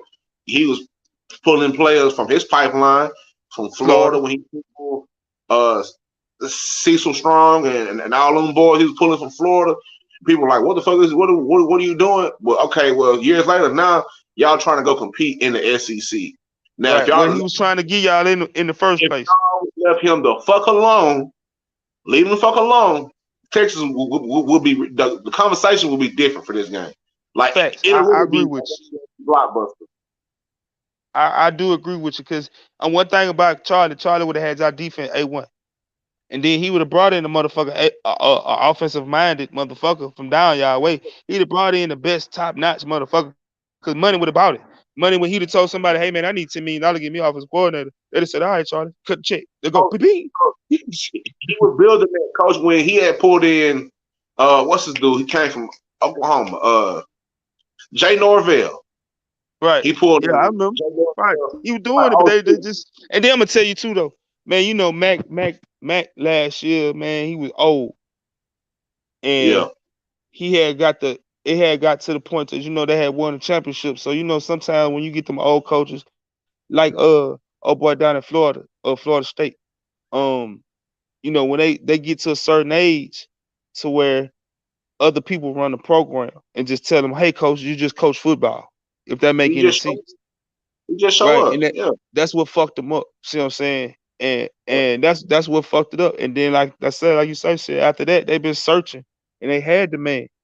And but one thing that fucks me up, that's just like sometimes we as the black coaches, they get these jobs, and when they get fired, bro, they can't. And just like in the NFL, they get stuck at being fucking coordinators from then on. They can't Yeah. never get a fucking job, and even if they defense or they offense, etc., it's back to being top notch. Like Charlie got there and get fired from Texas, but he went to another spot, and his defense was top notch. Why he couldn't get another rebound job? But you Yep. got a motherfucker like Stark, and don't get me wrong, but Stark wasn't no hell of fire winner at Washington. He wasn't no hell of fire winner at USC. So he got No. them, and he was a drunk. So he come back to Bama, he get rebounded, and now he get a motherfucking top notch job like that. But Mike Yeah. Loxley, who was the offensive coordinator at Bama when we went to the championship, before he got to go to Maryland. Shit like that. See what I'm saying? Just being honest. What's happening with the Dubs? You already know. I'm just being honest. I'm just Yeah. speaking facts on that. It ain't even no, you know what I'm saying, being no race baiting and no shit like that. I'm just speaking real deal facts. But you got a motherfucker like Cliff Kingsbury who never coached, who never had a head coaching job in his fucking life. He went from being a quarterback to a fucking quarterback coach to the offensive coordinator. I mean to from a quarterback to the fucking Yeah. head coach and goddamn in the Cardinals. Quick like. But we can't Coach, get that because coach. They already know. They already know who they selecting. Like they pick these niggas like Tom Herman. right. They picked that nigga. Oh, he's some type of offensive guru, nigga. Guru what, nigga? Mm. Guru what, nigga? The same thing that like they have their picks. The same thing that they're doing right now in Dallas, Texas, on the Right. Cowboys, which I fucking hate with Kellen Moore. This nigga is not Mm. no Oh offensive yeah. guru. This Yeah, nigga he was is being groomed. above average quarterback at best. Dog, do you know how, coach? You know how frustrating it is? These niggas, I'll never forget in the goddamn second quarter or the goddamn 49ers game. These niggas doing a hook and ladder in the second quarter, nigga. Nigga caught Thinking the ball, he had Boise State. and threw that shit backward. I said, "What the fuck is going on?" Hey, look, thinking he back out there on the blue turf at Boise State. Nigga, get that shit the But fuck look, out he of here. getting groomed though.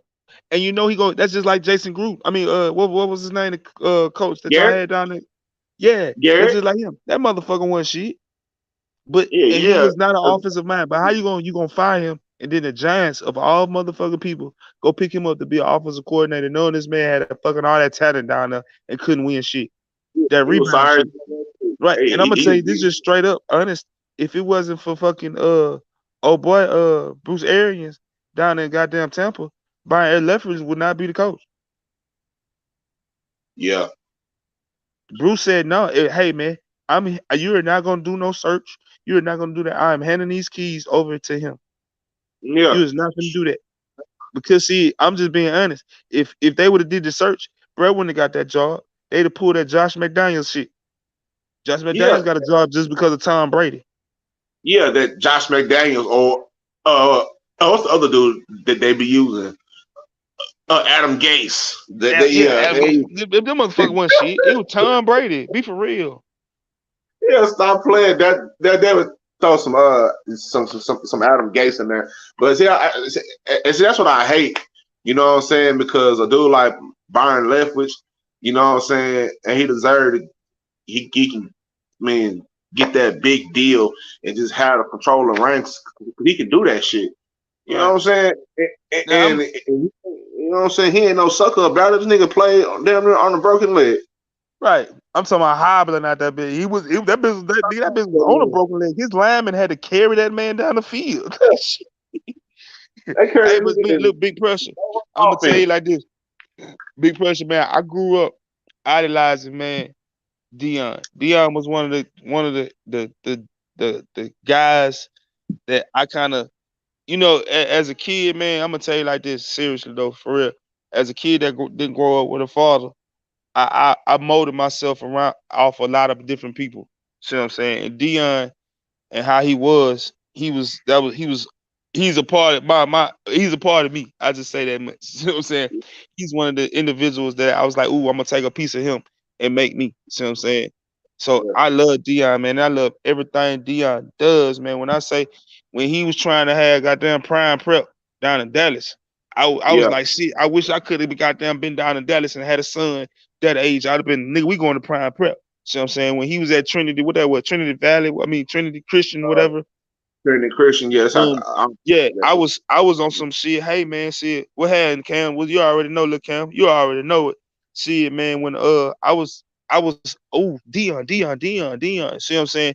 Dion has always been that man for me. Like seriously, he's Yeah. always been that man. You see what I'm saying? Hey, he influenced me too. Like, look, me too. Like, even as a D lineman, because nigga, I wouldn't step on the field if I ain't look right, nigga. If I wasn't sauced Right. up. Yeah, hey, real nigga shit. I used to tell you all the time, like, you gonna really go out on the field and not look, you know what I'm saying? Hold up, nigga, nah, nigga. Nigga, you got to be looking good. Come and spat it up, nigga. Goddamn, nigga, visor, glove, Nigga, nigga. You got to look good out there, look, big coach, towel, coach, nigga. What's up? coach. Look, coach, I played every high school game in some Michael Vicks. I wasn't playing in no generic ass school cleats. I said, Yes, sir. no, fuck that. Well, I'm playing in Michael Vicks. I want Vicks on my feet. I definitely need the goddamn arm sleeve. And then I look, I'm definitely gonna tell you, I bro. need I the played glove. cornerback. I played Yeah, corner and safety. So shit, shit. You gotta got there have an attitude like shit. Hey man, you out there by yourself. You talk. I talk shit too. See what I'm saying? yeah, That's just I talk shit. And like I say, that's just all the part. I got all that shit from that little side, kind of a little bit from Dion. You know what I'm saying? Just to tell, like I said, I sprinkled some of Dion into my pot to make me. I I can't do. lie. You see what I'm saying? And Yeah, then I'm for gonna real. just be honest, like how he changed his life around, bro. And then he Yeah, became a family man and for the kids like that, bro. That's some shit that yeah, what I'm saying. Even as a grown ass man right now, I still goddamn be like shit. I still look up to that shit. See what I'm saying? And how he cause he a teacher. motivating these grown ass men. Cause all them, even though they might say they kids, nah, them niggas is grown. They 18.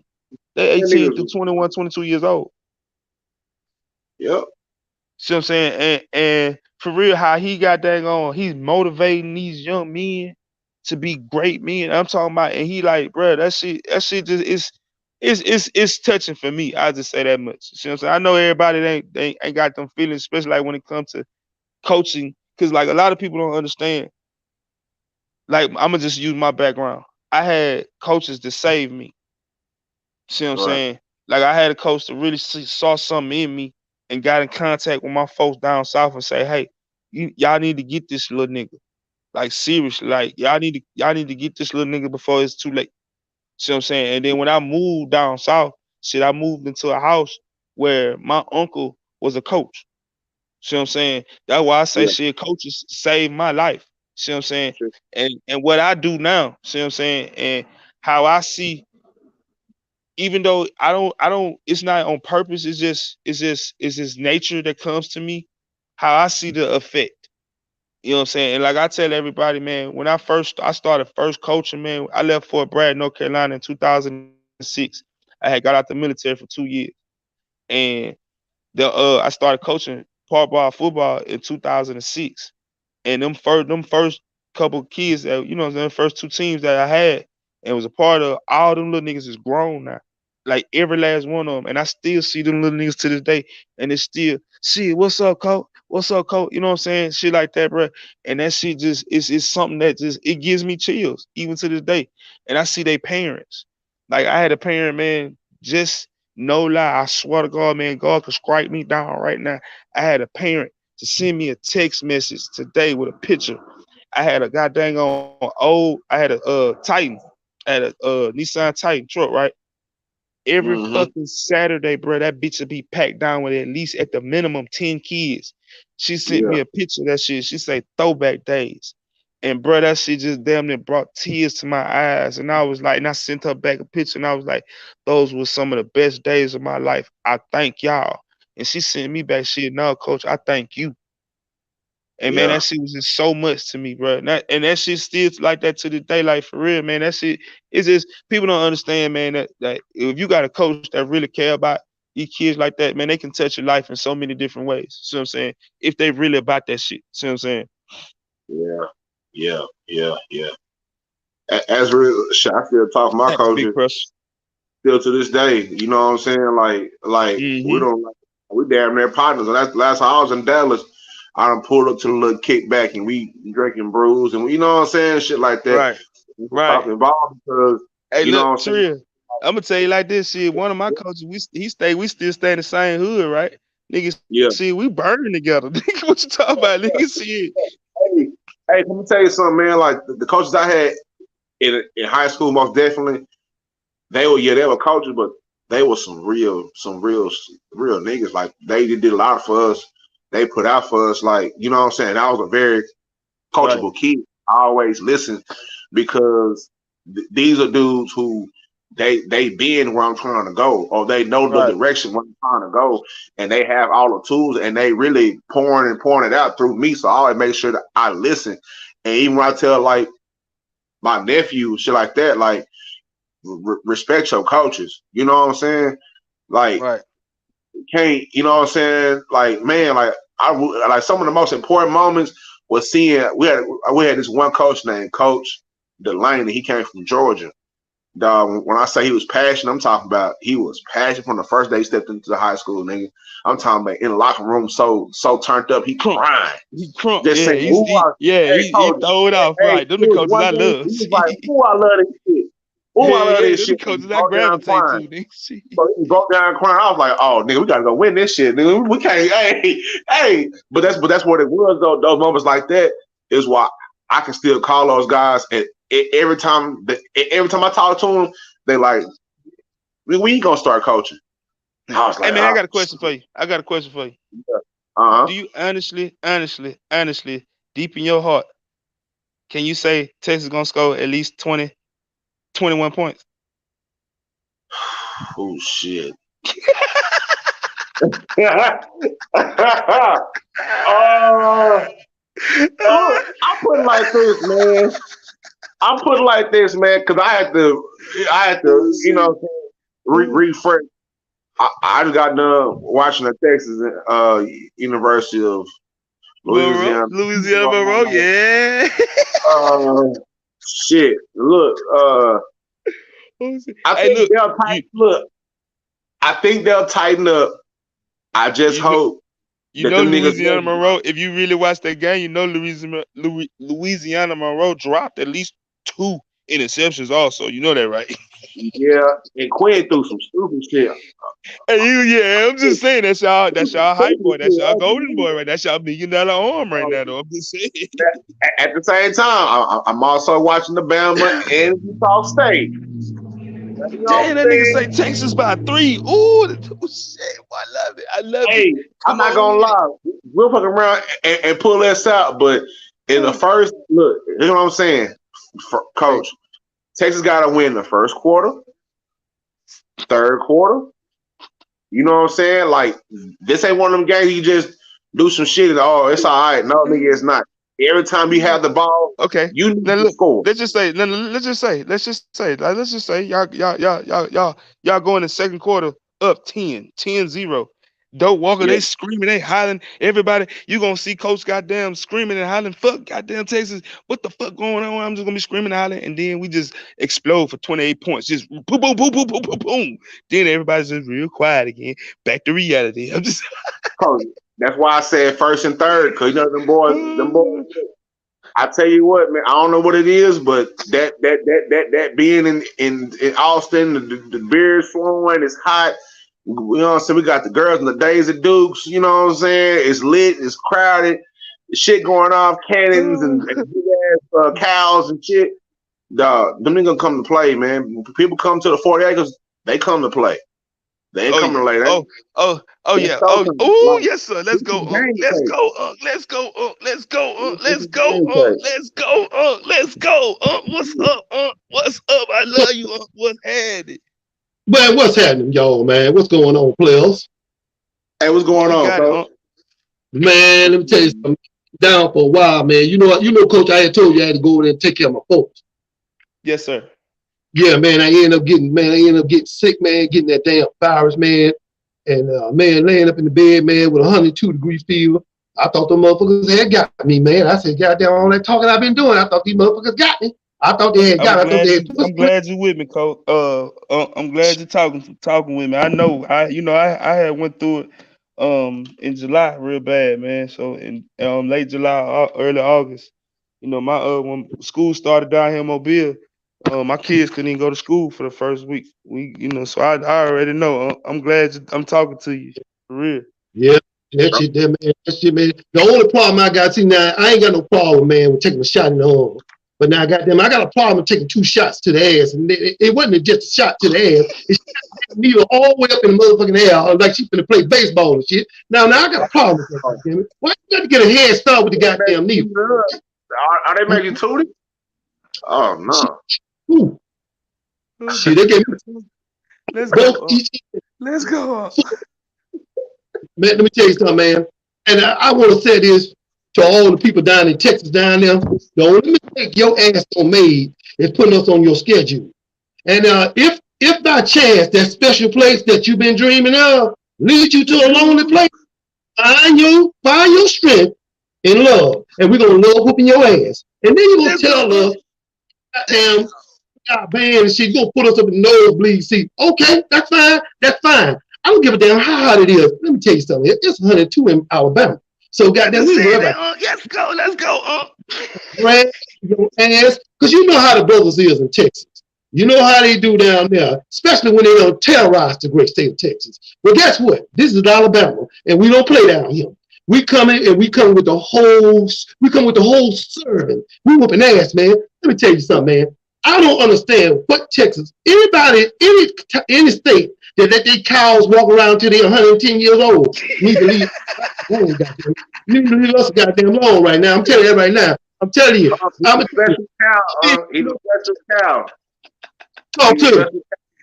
Hey, That's the only cow that can be made into a steak or a brisket. He's the only one. He's not a hey, Look, brisket. He's Listen, man. I told you know that big ass cow that Texas let to run out before the games. I told him shit. After we put that bitch on the grill, all 4-5 million of us in Alabama gonna be eating off that motherfucker. We gonna be eating good goddamn cows and steaks, goddamn. Come Sunday night for Sunday to dinner, goddamn. I don't understand why they put us on the schedule because right now Texas is not ready for Alabama. I know this. The offensive line is not ready. They're too young. So let's go. Salute, battle. I see you out there. You got 2 freshmen on the goddamn offensive line. They trying to find their way. They're gonna get a first class athlete. See, this is your come up. You know, when you first enter college playing collegiate ball, and then you run into a powerhouse like Alabama. I see you out there. Much respect, baby. Much respect. But Texas needs to stay away from SEC. I don't know why they keep playing. Stop playing us. We're gonna keep beating your ass. I'm telling you that right now. And I feel like to learn eventually because once they pay that buyout, it's on and popping. I'm gonna tell you like this. Now, with all honesty, with the selection committee going to 12 teams for this playoff, Texas is gonna get out the motherfucking goddamn Big 12 ASAP. Them in Oklahoma finna get the fuck out of that motherfucker. But I'm gonna tell you like this: they should have pumped brakes. If they were smart about it, they should have stayed home because now you got an easier path to the playoffs than it comes to the SEC. That's right. Yeah. All right. And still, they still won't. I just believe this, bro. I still believe they won't get the recruits. Like, even if they're in the SEC. See, you gotta understand something, man. Let me tell you something. Texas was their own brand. What the fuck you doing in the SEC? You need your own brand. They got their own network. Exactly. Own network. What do you need us for? What you gonna get your ass whooped every year by us? I don't know why you come there. Oklahoma, all of. I don't know. I don't know. Let me tell you something.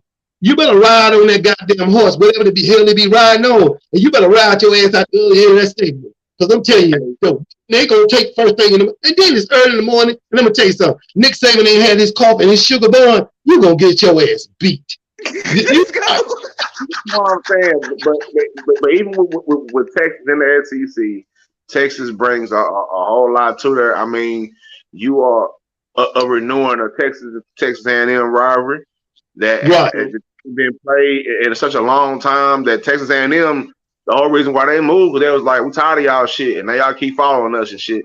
So that shit's gonna be, you know what I'm saying? I mean, it's gonna be all right. But like you said, the problem is still out there. Like you still got to split recruits with Oklahoma, Texas A&M, LSU, Bama. Like your best player, you still got to compete for them. Now, like, it is too though. Now, go ahead, Coach. Go ahead. Now, y'all remember when Texas A&M and Missouri came to the SEC? Everybody was talking that shit. And what did happen? Y'all opened the pipeline for Georgia. Y'all opened the pipeline for Bama. Y'all opened the pipeline for Florida. So even though y'all coming over here to the SEC where we play real college football, but y'all opening y'all doors so we can come steal y'all recruits. Jalen Hurts, Jalen Milroe. Because Jalen Milroe should be starting for at least one of you Texas schools right now. But where he at? He at Bama. I'm just saying. That's right. You over the SEC, you still see why you come over here, Oklahoma and Texas come over in the SEC. We still gonna go into Texas and Oklahoma and still get your recruits. That's right. That's what I'm saying. We're gonna still get your recruits. Plus, we're gonna have our home guys too. Them homegrown, yes sir.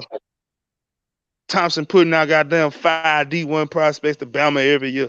Then Nick coming down the goddamn Mobile getting his top-notch player. Well, we good. We good. We are roll goddamn tide. Let's roll. We got the number 1 running back in the country right now. We just recruited. And sorry, ladies and gentlemen, we got the number 2 running back in the country. Check that out, Coach. Check that out. Number 1. Oh, no, Coach. Hey, Uncle Charles, we got the number 1 recruiting class. Even though Texas A&M did their thing, they did their thing in recruiting last year.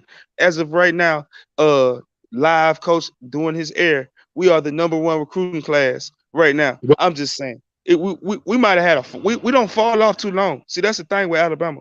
We might have 1 year where we come in at number 2, but guess what? That next year we come back with a vengeance. I'm just saying, like it has never been. It has. Uncle back is Charles, not that good. Yes, sir. Uncle Charles, you weren't even born the last time Alabama beat somebody that goddamn bad the first game of the season. I'm just saying. Yeah, I'm just saying. Here's what I'm saying. Like I think you know what I'm saying. Y'all got the rose tinted sunglasses. Like this ain't the Bama of 2-3 years ago. Like this is the Bama now. Although they are good, let's not sit here and act like that. Like this team that y'all got right now is world beaters. They are very vulnerable. Very vulnerable. Tell me, okay. Tell me this as a football man. You're knowledgeable. You're very knowledgeable, brother. I gotta give you that. Where are we weak at? Tell me that. Where are we weak at right now? Trenches. The trenches. Now, as far as look, man. I give you, but the running game is a little suspect. I can't. No. I tell you this.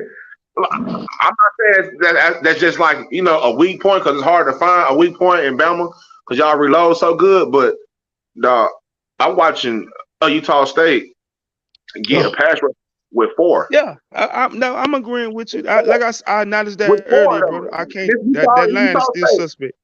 And they getting the shit with 4. That's it. They're dropping everybody back now. Having stronger points is if that little quarterback y'all got, then they can get a chance to roll out and actually look down the field. That's where it might look dicey. I done gave goddamn Bryce a new nickname. If he come back out there with them no soles again, that is Bryce no show goddamn young because he had no show socks on.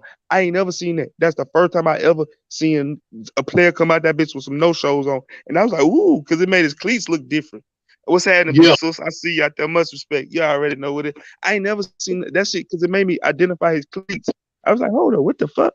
What kind of cleats this motherfucker? That man ain't got no socks on. He got no shows. Ooh, look at him with them feet out that bitch. Yes, sir. Let's go. Yeah, fuck Bryce Young, play with no shows. Right? They only get different. In NFL, he gonna go first round in the NFL. Yeah, he going for top 5 pick. Hey, that's why look, big pressure. When he said trenches, I had to.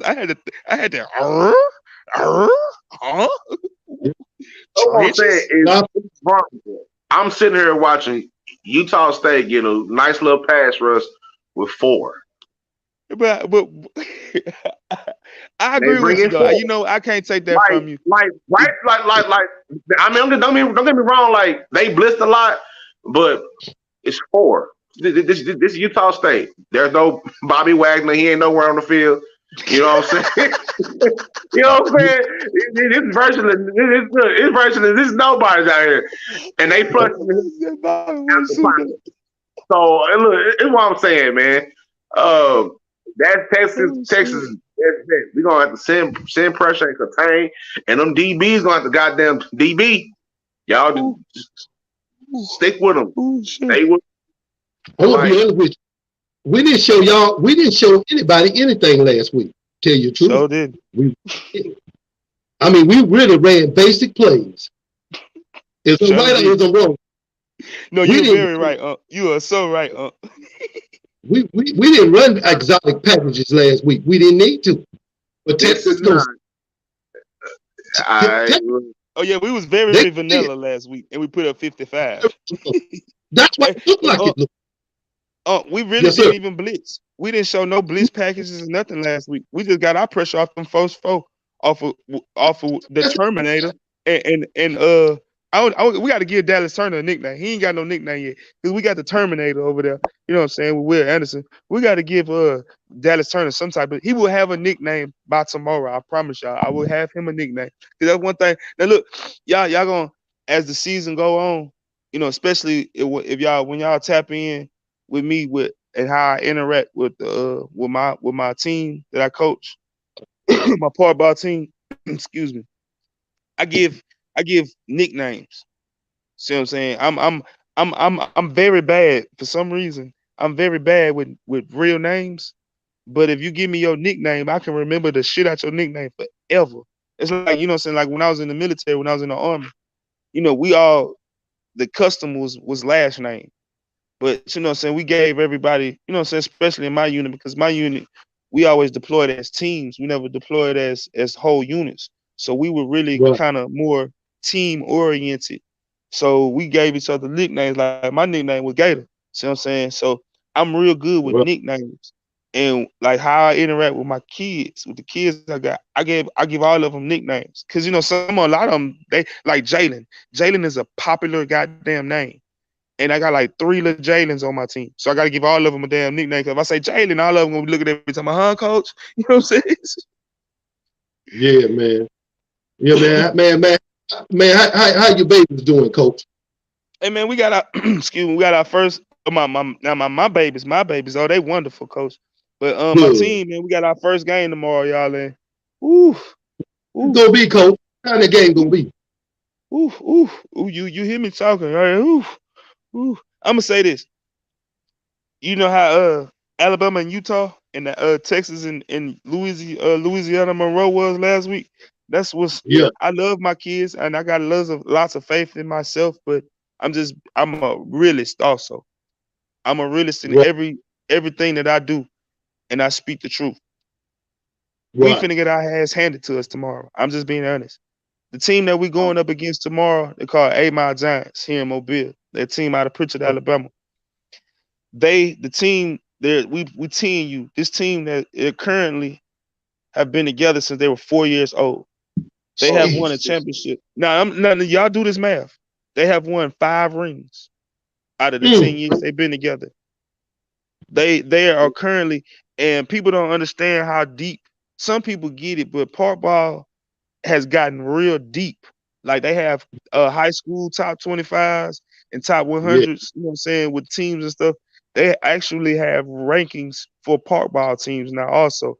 And the team Yeah, that yeah. we're going up against, they are constantly ranked in the top 50 in the nation. Jesus, man. Yeah, they Watch it. Ah, and I got look, I'm gonna tell you like this, and I got 4 starters. I got 2 starters. We're gonna have 2 starters on the offensive line, never played a down of football for real in their life. They 10 years old. And I'm gonna have 2 boys on my defense that ain't never played organized football. And they 10 years old. We're going up against a team that's been together since they were 4. Plus, let me tell y'all something else. Throw this out there. The right, park that we're going against, 8 Mile Giants, as a overall, we go through down here in Mobile, we go through the age of 4 all the way to 13. But Yeah. it's right. really 4 through 12. So you got all them teams at that park. They have a total of 9 little boys. 5 of them fathers played in the NFL, and the other Jeez. 4 are related to those NFL players. That's what Mm, type of talent that they and those all them guys came basically. Majority of them came out that park or played at that park at least at some time in their life. See what I'm saying? That's what they got going on over there. So we going up against it's a real David versus Goliath tomorrow. But I'm proud of my babies. We gonna come up yeah, and we gonna man. fight. We gonna do our thing. We gonna have fun. And we gonna scratch at their ass. We gonna rattle a goddamn strike their ass like a motherfucker. But I just know the Yeah. odds is against us. Yeah, but Coach, sometimes, man, even what you explaining is like a no-win situation. But man, let me tell you something. In the end, man, that's gonna help them young boys, man. Oh yeah. Hey, man, the best thing, man. Let me tell you something. You know how you learn from something when you get your ass whooped. And then That's how you learn. I'm gonna tell you Yeah, like this: how they do it and how they do it here in Mobile, bro. It's they Yeah, they try to set up certain games during certain times of the year, especially park ball, because it be hood versus hood, and it's right, always our first game. I stay in Tomerville, and always our first game is either against one of the parks out of Maysville or 8 Mile. They in Pritchard, and because it's a rivalry. Also, see what I'm saying? right. And we every year I'm just being honest, because like man, 2 years ago, man, them people beat my ass 55 to goddamn 13. They beat the shit out of my ass. But Jeez. we always win the next game, and then we always make the playoffs. It's like they don't destroy us They don't destroy us mentally and physically, from the coaches all the way down to the players. See what I'm saying? We just like, oh shit, well, we lost to them. We gonna get their ass in the playoff. We gonna see them in the playoff. See what I'm saying? That's how we feel like that shit. Like fuck them. It's all good. Fuck yeah. We know like I have in a lot of different park ball, a lot of different locations, they have a striper rule. Like here in Mobile, they have a striper rule where a kid can be overweight, but instead of trying to not let the kid play or play up well, kids above his age, they'll put a stripe on his helmet where he could just do nothing but play offensive and defensive line. Now, Yeah, I'm Right. gonna tell y'all like this. I'm finna give y'all my size. Coach is 5'9" and I weigh 183 pounds. Y'all, I am not lying. Y'all will see this if y'all tap in tomorrow, man. Y'all will see this for yourselves. They got kids on that fucking team that is bigger than me at 10 years old. Lord have Damn. mercy. Damn. No lie. Y'all, I swear to God, I promise y'all, if y'all just I'm gonna go live for the game and stuff tomorrow, you know what I'm saying? Because that's something I'll do at practice, and I'm gonna do. I win, lose, or draw. I'm gonna always show my kids. See what I'm saying? Y'all will Right. see how big some of these fucking kids is, and y'all be like, man, that little dude ain't 11. What the fuck is y'all feeding this little nigga down here? That little nigga is not 11. Stop that. Like I got a little boy on my team. This little dude is like damn near my size. And he not no striper. He just tall. I call his little nickname is Derrick Henry. He play running back for me. When y'all see him, y'all gonna be like, damn, that's a big ass little nigga. Yeah, Damn. yeah, yeah. Hey, some of these kids big as hell. I was on YouTube watching some of, every now and then, they be having some of the, Right. you Mm-hmm. know what I'm saying? Man, I watched some of these kids. I said, dog, I seen one team, they had a quarterback. What was his name? It's a team out of Kansas City named the Outlaws. Quarterback name Kane Archer, some shit like that. And Right. he was throwing some of them. I said, how in the hell do he do this shit? He don't know but 11, 12 years old. He throwing balls like that. But look though, I'm gonna tell you like this, Trill. We got a Yeah, it's a program down here called Quarterback Country, where it's yeah, damn, I can't think of that man's name, but he never made it. He didn't make it to the NFL, but what his claim to fame is, he was the backup quarterback to Eli Manning. That's basically his claim to fame. But what he Right. does is he used his monies and his connections, and he made a training facility. And when I say, man, all the top notch quarterbacks come here to Mobile, Alabama, into his facility and train. And he has kids, no lie, that is 4 and 5 years old out there getting one-on-one, real deal NFL type of quarterback coaching. Like I be adamant to some of these parents, like, hey man, if y'all got the money, man, send y'all kids over there to that man. Let that man goddamn show those kids some shit that we on our level Exactly. we can never show him. See what I'm saying? Yeah. Yeah. You can't limit your children's talent. You supposed Right. to let them reach that talent to the highest peak. And see, Mm, I always say, man, you have to. This is my problem, coach. I believe in young men developing at the right time. Let's just be honest. Girls mature faster than boys. They correct. do. They really do. And like I said, some boys come into camp and they're bigger, but they still kind of got, baby ways. You, Right. you know what I'm Yeah. saying? Yes, sir. It happens. Then you got some of them are mature, but they undersized, but they can play. Right. Yes, sir. I understand. Yes, sir. I understand.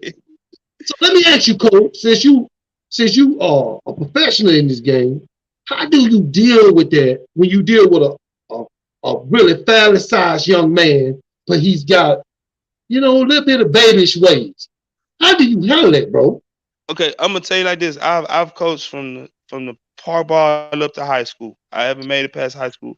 But what I've done in that situation is, and I'm gonna use the babies, my babies for example.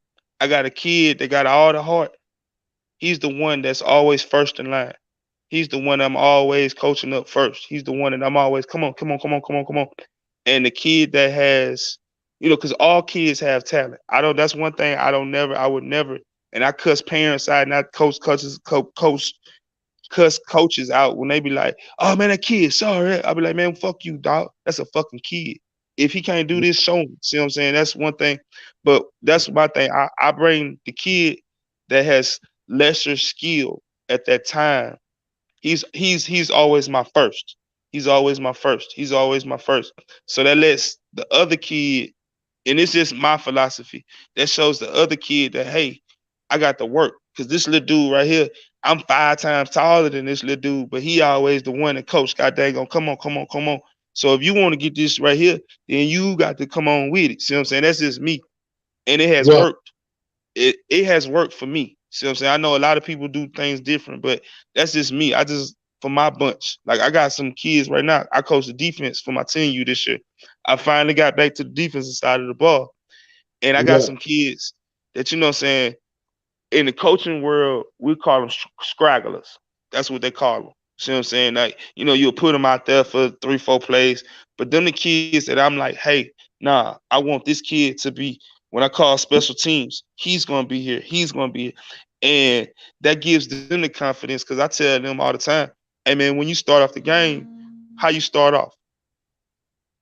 See what I'm saying? You start off with special teams. So I understand that, you know, they call the quarterbacks and the wide receivers and blah, blah, blah, blah, the starters and on defense. I know they call the line, etc. I know that. But the game got to start off somewhere. So I put it in their mind that technically you are the starter. See what I'm saying? And for them little kids like that, that gives them a boost. Like, ooh, I'm out here before you. See what I'm saying? Right. So that's how I do things like that. Okay, coach. Well, coach, let me ask you this.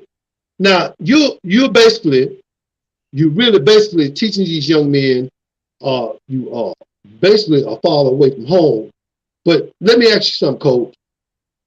Why are these coaches not still? And I'm just asking you as a professional. Hey, we know about these kids' talent. Hey, man, I can appreciate that. But a lot of these young men is not gonna make it to the NFL.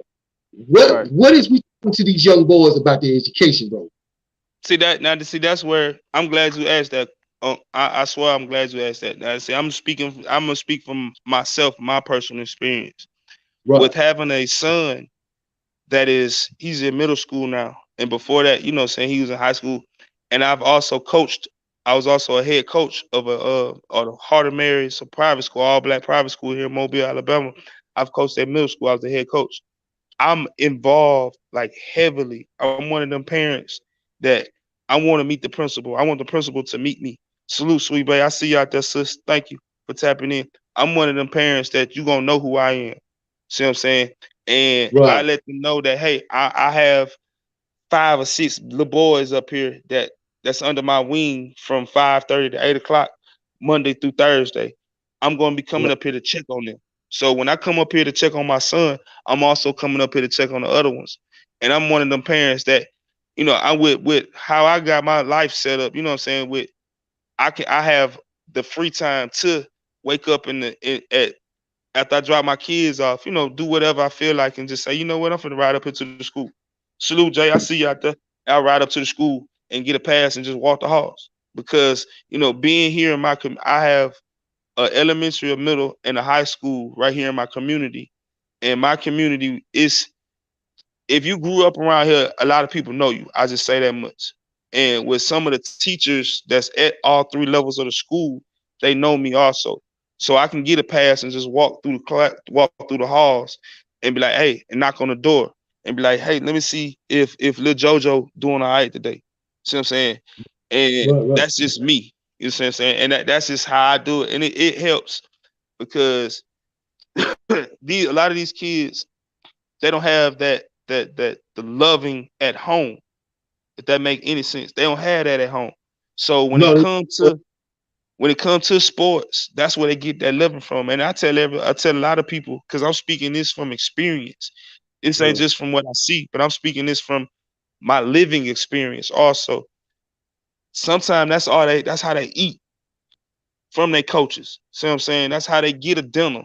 See what I'm saying? They get lunch, breakfast and lunch at school, but shit in the afternoon, in the evening time they ain't eating. So shit, that's how they eating also. So we are, and like Big Pressure put in the chat earlier, if I ain't mistaken, that shit, a lot of coaches, I don't know if it was, I know somebody put in the chat, excuse me if who it was, but they put it like shit, coaches are more than just a football coach. They also, a lot of us are father figures. And I was speaking on earlier where a former parent of mine texted me a picture of a former team I had. And I was telling Trill earlier about that picture. I had at least at the minimum 10 boys on the back of my truck. And all that, we're still family to this day. And that parent said, thank you. Like, thank you for doing what you did. And I'm like, nah, I appreciate you. You know what I'm saying? They be like, nah, to this day, nah, I thank you. And that's just, and I don't know I'm getting long-winded, but one quick story. My wife, she was at a training class, and one of the Yeah. ladies that was in the training class in there with her, she was just staring her down, just staring her down. She like, I know you, I know you, I know you. So my wife laughed. She like, yeah, you know me, I know you real good. She's like, how I know you? She like, Paul. She was like, oh, you coach, you coach dude wife. See what I'm saying? She was like, yeah. And she was like, man, tell coach, thank you so much, because if it wasn't for them, I don't know how my babies would have got through what they got through. And that right there, it still touches me. Shit like that touches Right. me to this day. Like, this is my purpose. Everybody don't, a lot of grown men don't understand and don't know their purpose in life. I feel like this is my purpose. This is what God did do for me. He has got me through everything that I went through, the good and the terrible, to get to this point right now, to where that's how I give back, because it was really given to me. So saying that's how I give back, and it keeps me. It's my stress relief also. Like, them kids, they do stuff for me that they don't even know. See what I'm saying? They keep me grounded, and it's just not just my family, because I know when I walk out the door, I'm a representation of my family first.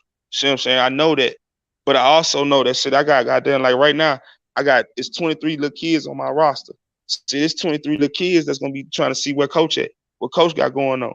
See what I'm saying? So I think like that too. That's why I stay active around youth and around kids and in the sports, because that keeps me at a level too, to where, you know what I'm saying, like nowadays, like you know what I'm saying, like, Mobile and Birmingham is the same. And you know how these little niggas is today. And with Yeah. me staying in my neighborhood and how I got it in my neighborhood, the little niggas see me, they be like, oh shit, that coach. See what I'm saying? Or they might be getting into it with each other. And I pull up, I'll be like, man, y'all chill out for a minute. At least let me goddamn, at least chill out for a second. See what I'm saying? So that respect, that's one thing, like I say, I enjoy about it and I love about it. And that's why I'm thankful. And I feel like that's my purpose here, is to do that. I don't Well, do it. I'm not getting paid at all. Everything that I do is volunteer or come out my pocket. See what I'm saying? And I'm to the point, I always joke like, shit, I want to goddamn on get paid for it. I wish I can get paid, but blah, blah, blah, blah, blah. But honestly, honestly, I am getting paid because I'm helping young boys become men. And that's right. and then when they get to being men, whatever choice they make in life, that's on them. But at least Uh, I showed them a different avenue. Like, hey, yeah, man, we live around the bullshit. So I'm saying, we see the bullshit every day, but let me show you something different. I ain't got to show yeah. you left, because we all see left all day long. I live in the left with y'all, but let me show you Right. right too. Yeah, yeah. Like I said, you're one of many, coach. See, I tried that coaching back in the 90s. I did a little coaching down in Ensley, Broncos down there, Broncos down in Ensley. Whew, and Ainsley, yes, sir. The problem I had was them regular ass mamas coming up there and they ain't even walk their face. They just got out the bed. You ain't even walk your face with a warm rag. You come up here with your face look like it's been dipped in flour. Who the hell With you that gonna talk bonnet to? on. Talk to me. You ain't gonna talk to me, goddamn. Because first of all, you need to go get you some Christmas peppermint in your mouth. Because right now, I told your ass that your son was gonna play. And the ones that didn't want to play, took off his shoulder pad and thrown it to the side because it's not working out. Let me tell you something. In life, we all gonna fall. It's Right. what you do when you do. You got to get the look. Let me tell you something. Let me tell you something. You're not gonna be able to save all children. I'm just gonna say this to the American people. I'm gonna say this, and you better goddamn listen. You ain't gonna be able to save some of these children. Some of these children are goddamn demons. And then the mama will know demons. And the mama said, my child ain't no demon. Every time his ass get up out the bed, he start glowing. He's a goddamn demon. I'm telling you that right now. So yeah, let me do you. Yeah. Any two times, here's a boy. Here's a young man in South Carolina. His mama know he's crazy. But yet still, instead of getting him some help, you know what she do? She keep feeding his crack addiction. You know he mentally ill. Now you just called him buck naked in the bed watching Toy Story. This nigga is crazy. But no, you open the door to crazy, to the world of crazy. Okay, fine. When she didn't have no motherfucking money, you know what he did? He cut her goddamn head off and set her on the back porch. So much for the football season. We need to talk about predators now. We ain't we're not talking about nobody scoring no goddamn field goals or no touchdowns. We know why this nigga is cutting heads off. That's what we need to know. And he's just 17 years old. Why do we let our babies get so far out there till they so crazy till they'll turn on you, turn on their aunt, their grandmother? What do we do, fellas? What do we do? I'm asking y'all guys this. What do we do when we lose our young men to the point to bliss, till we can't grab them back? Do we just storm to the system? Do we just storm to the street? Or do we risk our head being on the back porch? So I'm asking y'all that. Okay, let me go ahead, True. Go ahead, True. Let me say this, man, because I talk a lot about mental health and things like that. You know what I'm saying? That's something that to like Coach said, that how Coach feel like coaching was, is his purpose. I kind of feel like talking about mental health and being an advocate is a part of my purpose too. You know what I'm saying? And that's why the information is so important, because they don't put, like, I put it like this: we are not equipped with the tools to fix a lot of these problems that we get set off in. You know what I'm saying? Yes, sir. And even the system fails us on every level, especially when it comes to getting these boys some help. It fails us. Like when you see things like what that fool did the other day in Memphis, things like that, that's a failed system. When you look at think about that woman who went in the airport in Dallas, her whole history shows a failed system. You know what I'm saying? A lot of this stuff is documented, and it's so hard, especially when you're dealing with us. It's so specific. Like, it's one thing to talk about like mental health in general, right? But the other thing I'm talking about with us is specific. We got a whole nother set of rules we got to fight against. You know what I'm saying? Right. And we don't even have tools to fix it. So it's kind of like, well, who is going to bring us the information?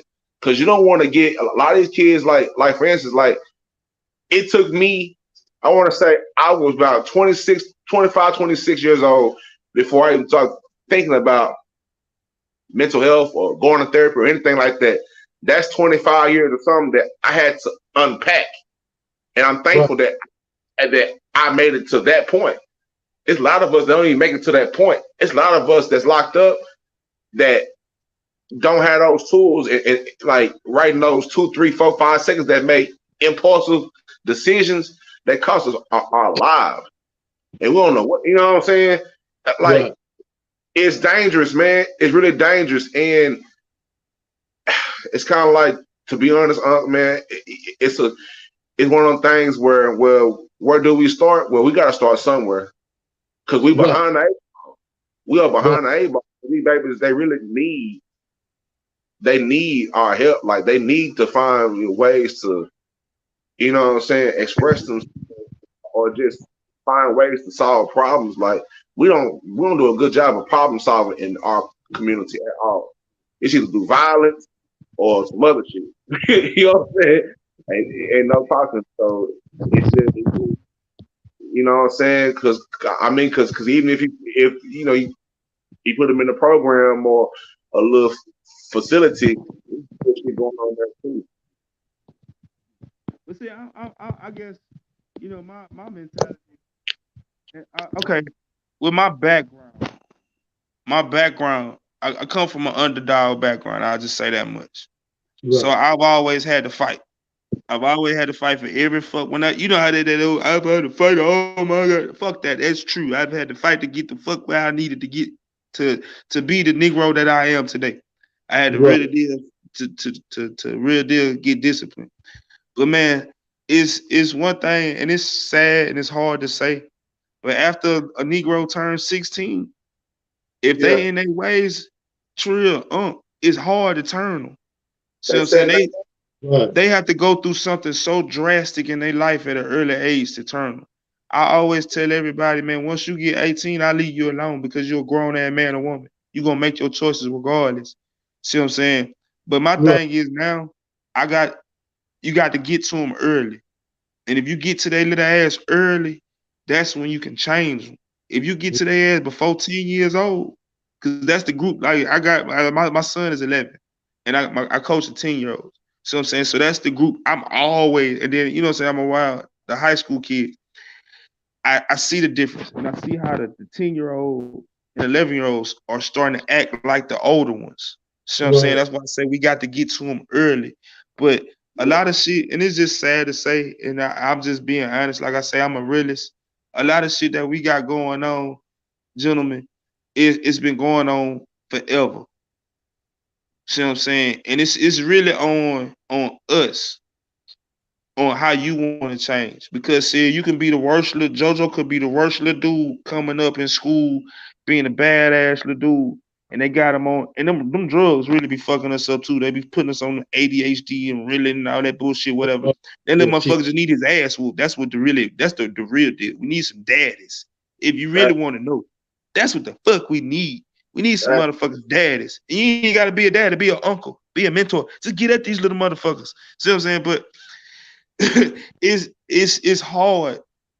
And see, like I say, I'm talking from experience also. You know, growing up in a household where I didn't have that father like that.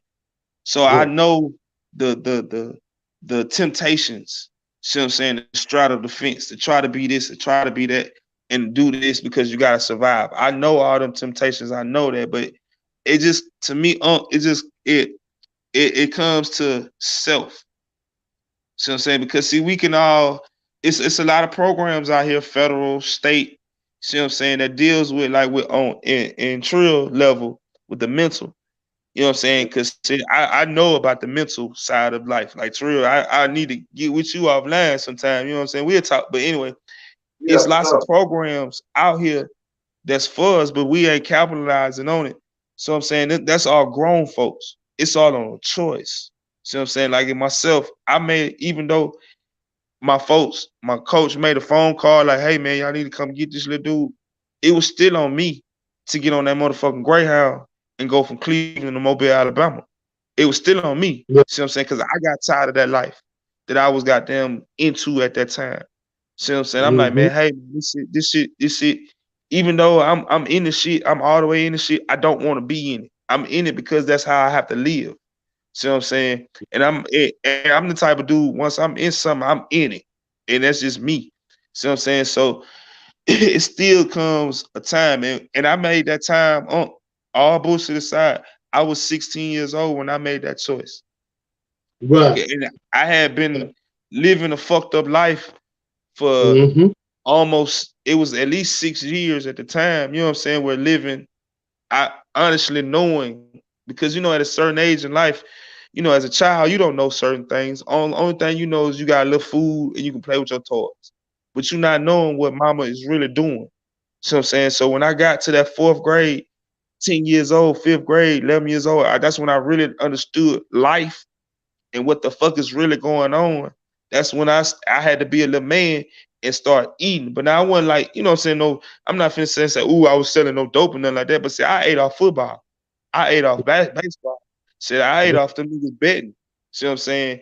And then after a certain age, it got to a point to where I said, hey man, I ain't finna be paying you. You goddamn run no football no more. Shit, see what I'm saying? You gotta do a little something different. So that's when I was like, hey man, this ain't for me. Even though, like I say, even though I'm all the way out here in it, Right. I made that choice. So it all comes on self too, no matter what. And once you get to that 15, 16-year-old age, especially as us males, black men, and just think about it, when y'all was 15, 16 years old, see what I'm saying? You was making choices then to where, hey, you was making some of us was making grown man ass choices. You feel me? Right. So Yeah, My daddy used to tell me all the time, man. My daddy was a hard man. You know, you know, he worked a foundry job. My dad was never into sports or anything like that. My daddy worked at a steel mill, and his main thing was working around iron and fire and whooping my ass. You know, I really said that my daddy whooping my ass. It's like the price is right. Come on down. He loved whooping my ass. How the weather was. He said, you know what? It's a beautiful day. I'm going to whoop your ass. This is how my daddy was. But my daddy was a good, hard man, a fair man. See, I want the mothers to know that I don't care how good you are. I don't care what you can supply for your son. It's still not like a man being in your boy's life, a responsible man. I don't give a damn what you do. I found out myself that a lot of mothers are being these sons' husbands. What the fuck are you doing? What you gonna do next? You gonna help him pee? You gonna help him go to the bathroom next? Stop being his wife. You his mother. Let him be a man. He need his oil change. Let him get his funky ass up at the bed and go get his own oil change. See, that's the goddamn problem. My son didn't do anything. He didn't do anything. He didn't do nothing. And they don't show you 5 or 6 videos, DNA, and all this bullshit. And you still don't believe your son done did something. When you should be telling your son, I'm going to teach you the right way, even though your dad is not here. And now, once you get out there on your own, you're responsible for your own goddamn self. And you're responsible. If they lock your ass up, that's you locked up, not me. That's why I tell my son every day, he's 16 years old. And I tell him, I said, you've been in that goddamn bathroom too much. What's going on? I need to see what the fuck is going on. What you in the bathroom? You've been there too damn long, son. I know what's going on because I don't done it. I've been through the wet dream, son.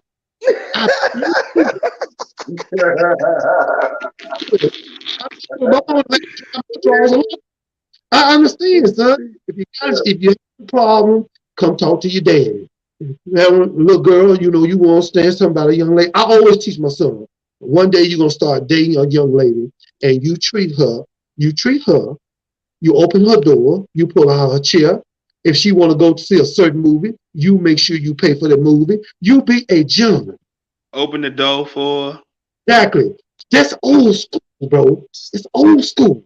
Hey, yes, sir.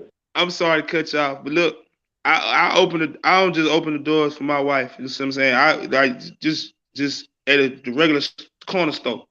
Man, I opened the door for a lady the other day. And she looked at me. I said, "Shit, yeah, it's some gentlemen that's goddamn still walking this motherfucker earth." She couldn't do nothing but smile and laugh. Hey, you know, hey, that's crazy, bro. I'm doing it too, and it's crazy. The look they give you is like what the fuck is you doing, nigga?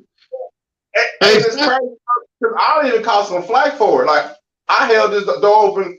I was at a restaurant with it's just me and my baby, and I got some like she looked at me and was like, "I can do it myself." I was like, all right, my bad. I just was doing it. You know what I'm saying? Like, damn. Like, but you didn't do that wrong, brother. You didn't do that wrong. That's the way you was raised. Let me explain something to you.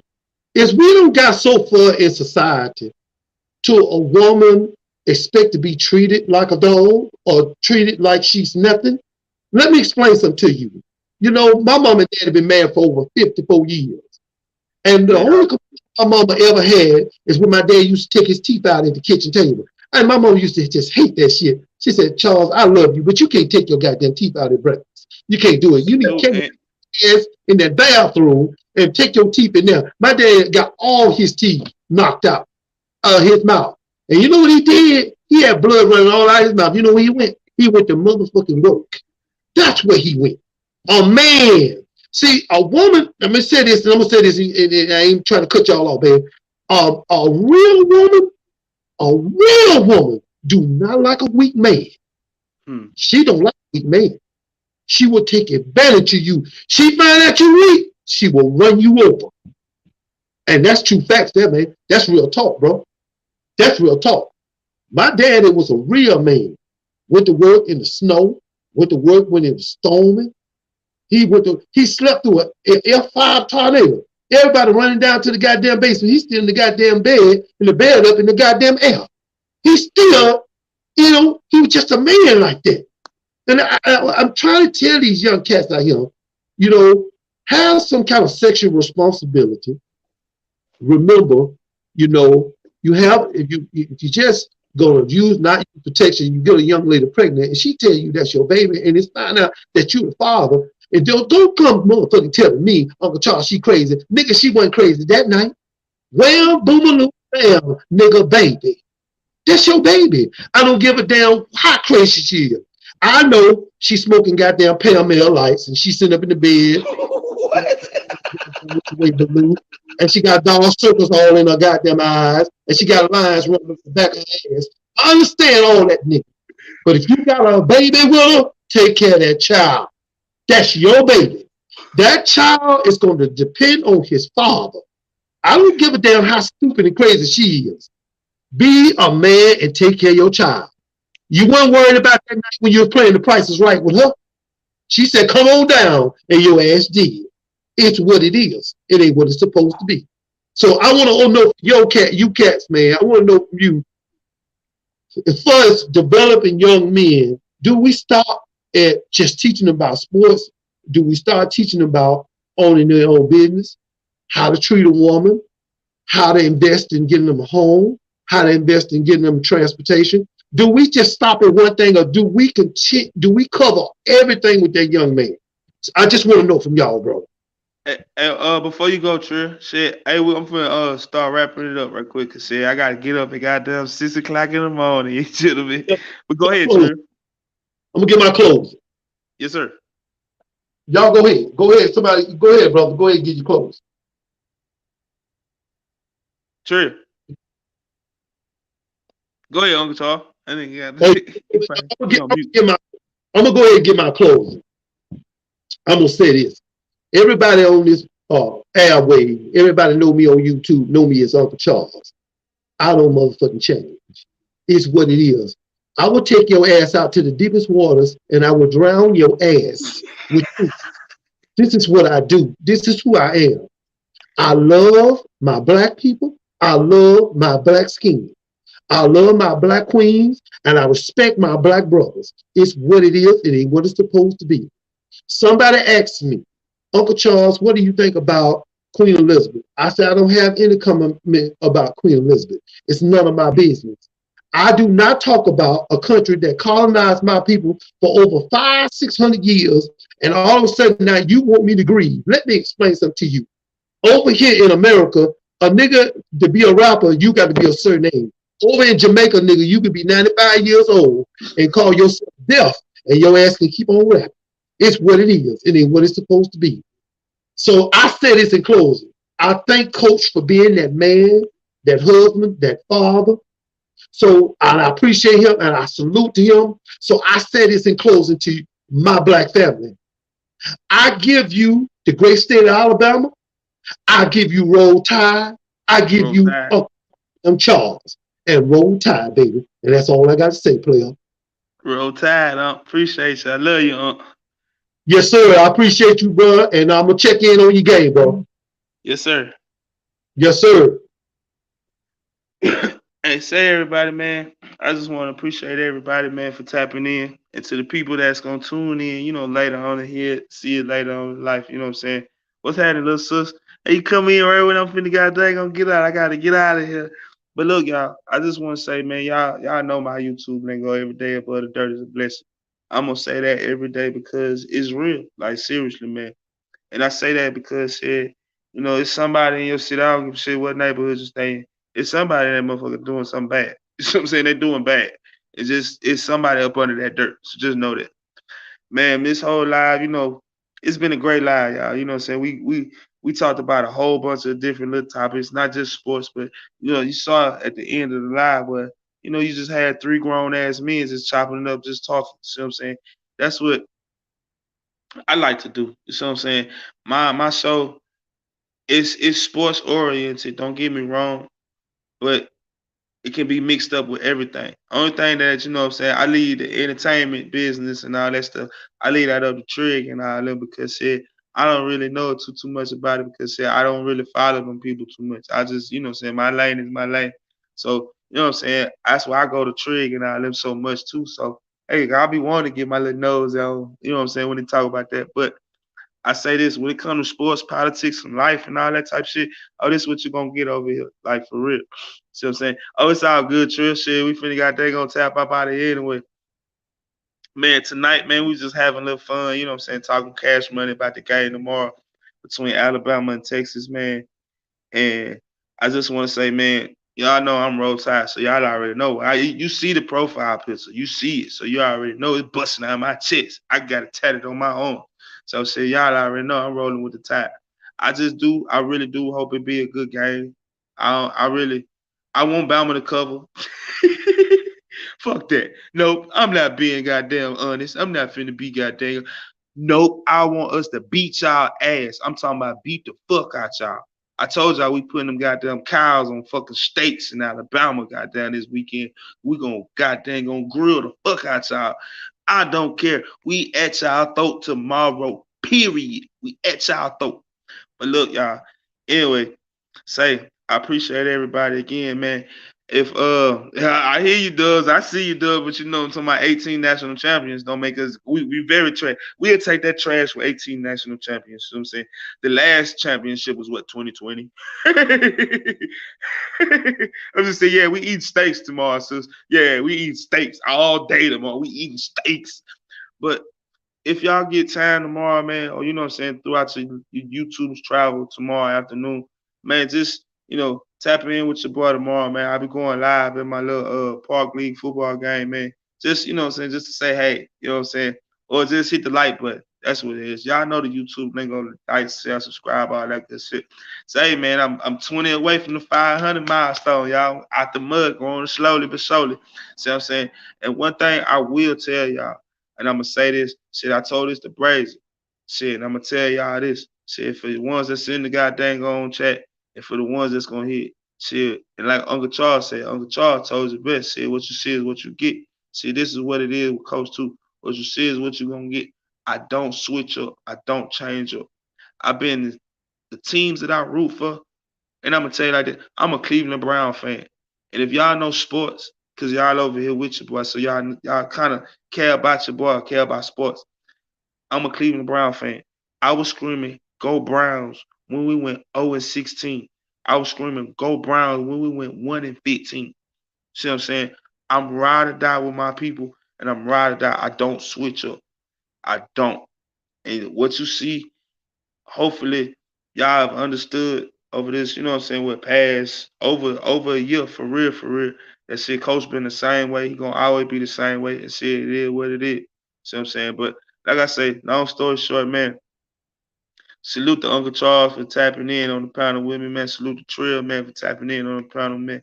Uncle Charles, man, I'm glad you beat that goddamn Zymit virus, man, because I know what it is. See what I'm saying? Shit, I know what it is. I'm glad you got dang on back, you know what I'm saying, being healthy, man, and stay healthy, man. Everybody in the chat, man, stay up. Enjoy your weekend, man. Much love, much respect, man. Shit, roll damn tide, man. And to everybody team besides Texas tomorrow, I hope your team does good. And come Sunday, everybody but the goddamn Dallas Cowgirls, I hope y'all do good. Anyway, salute. It's been great. Much respect. I'm out.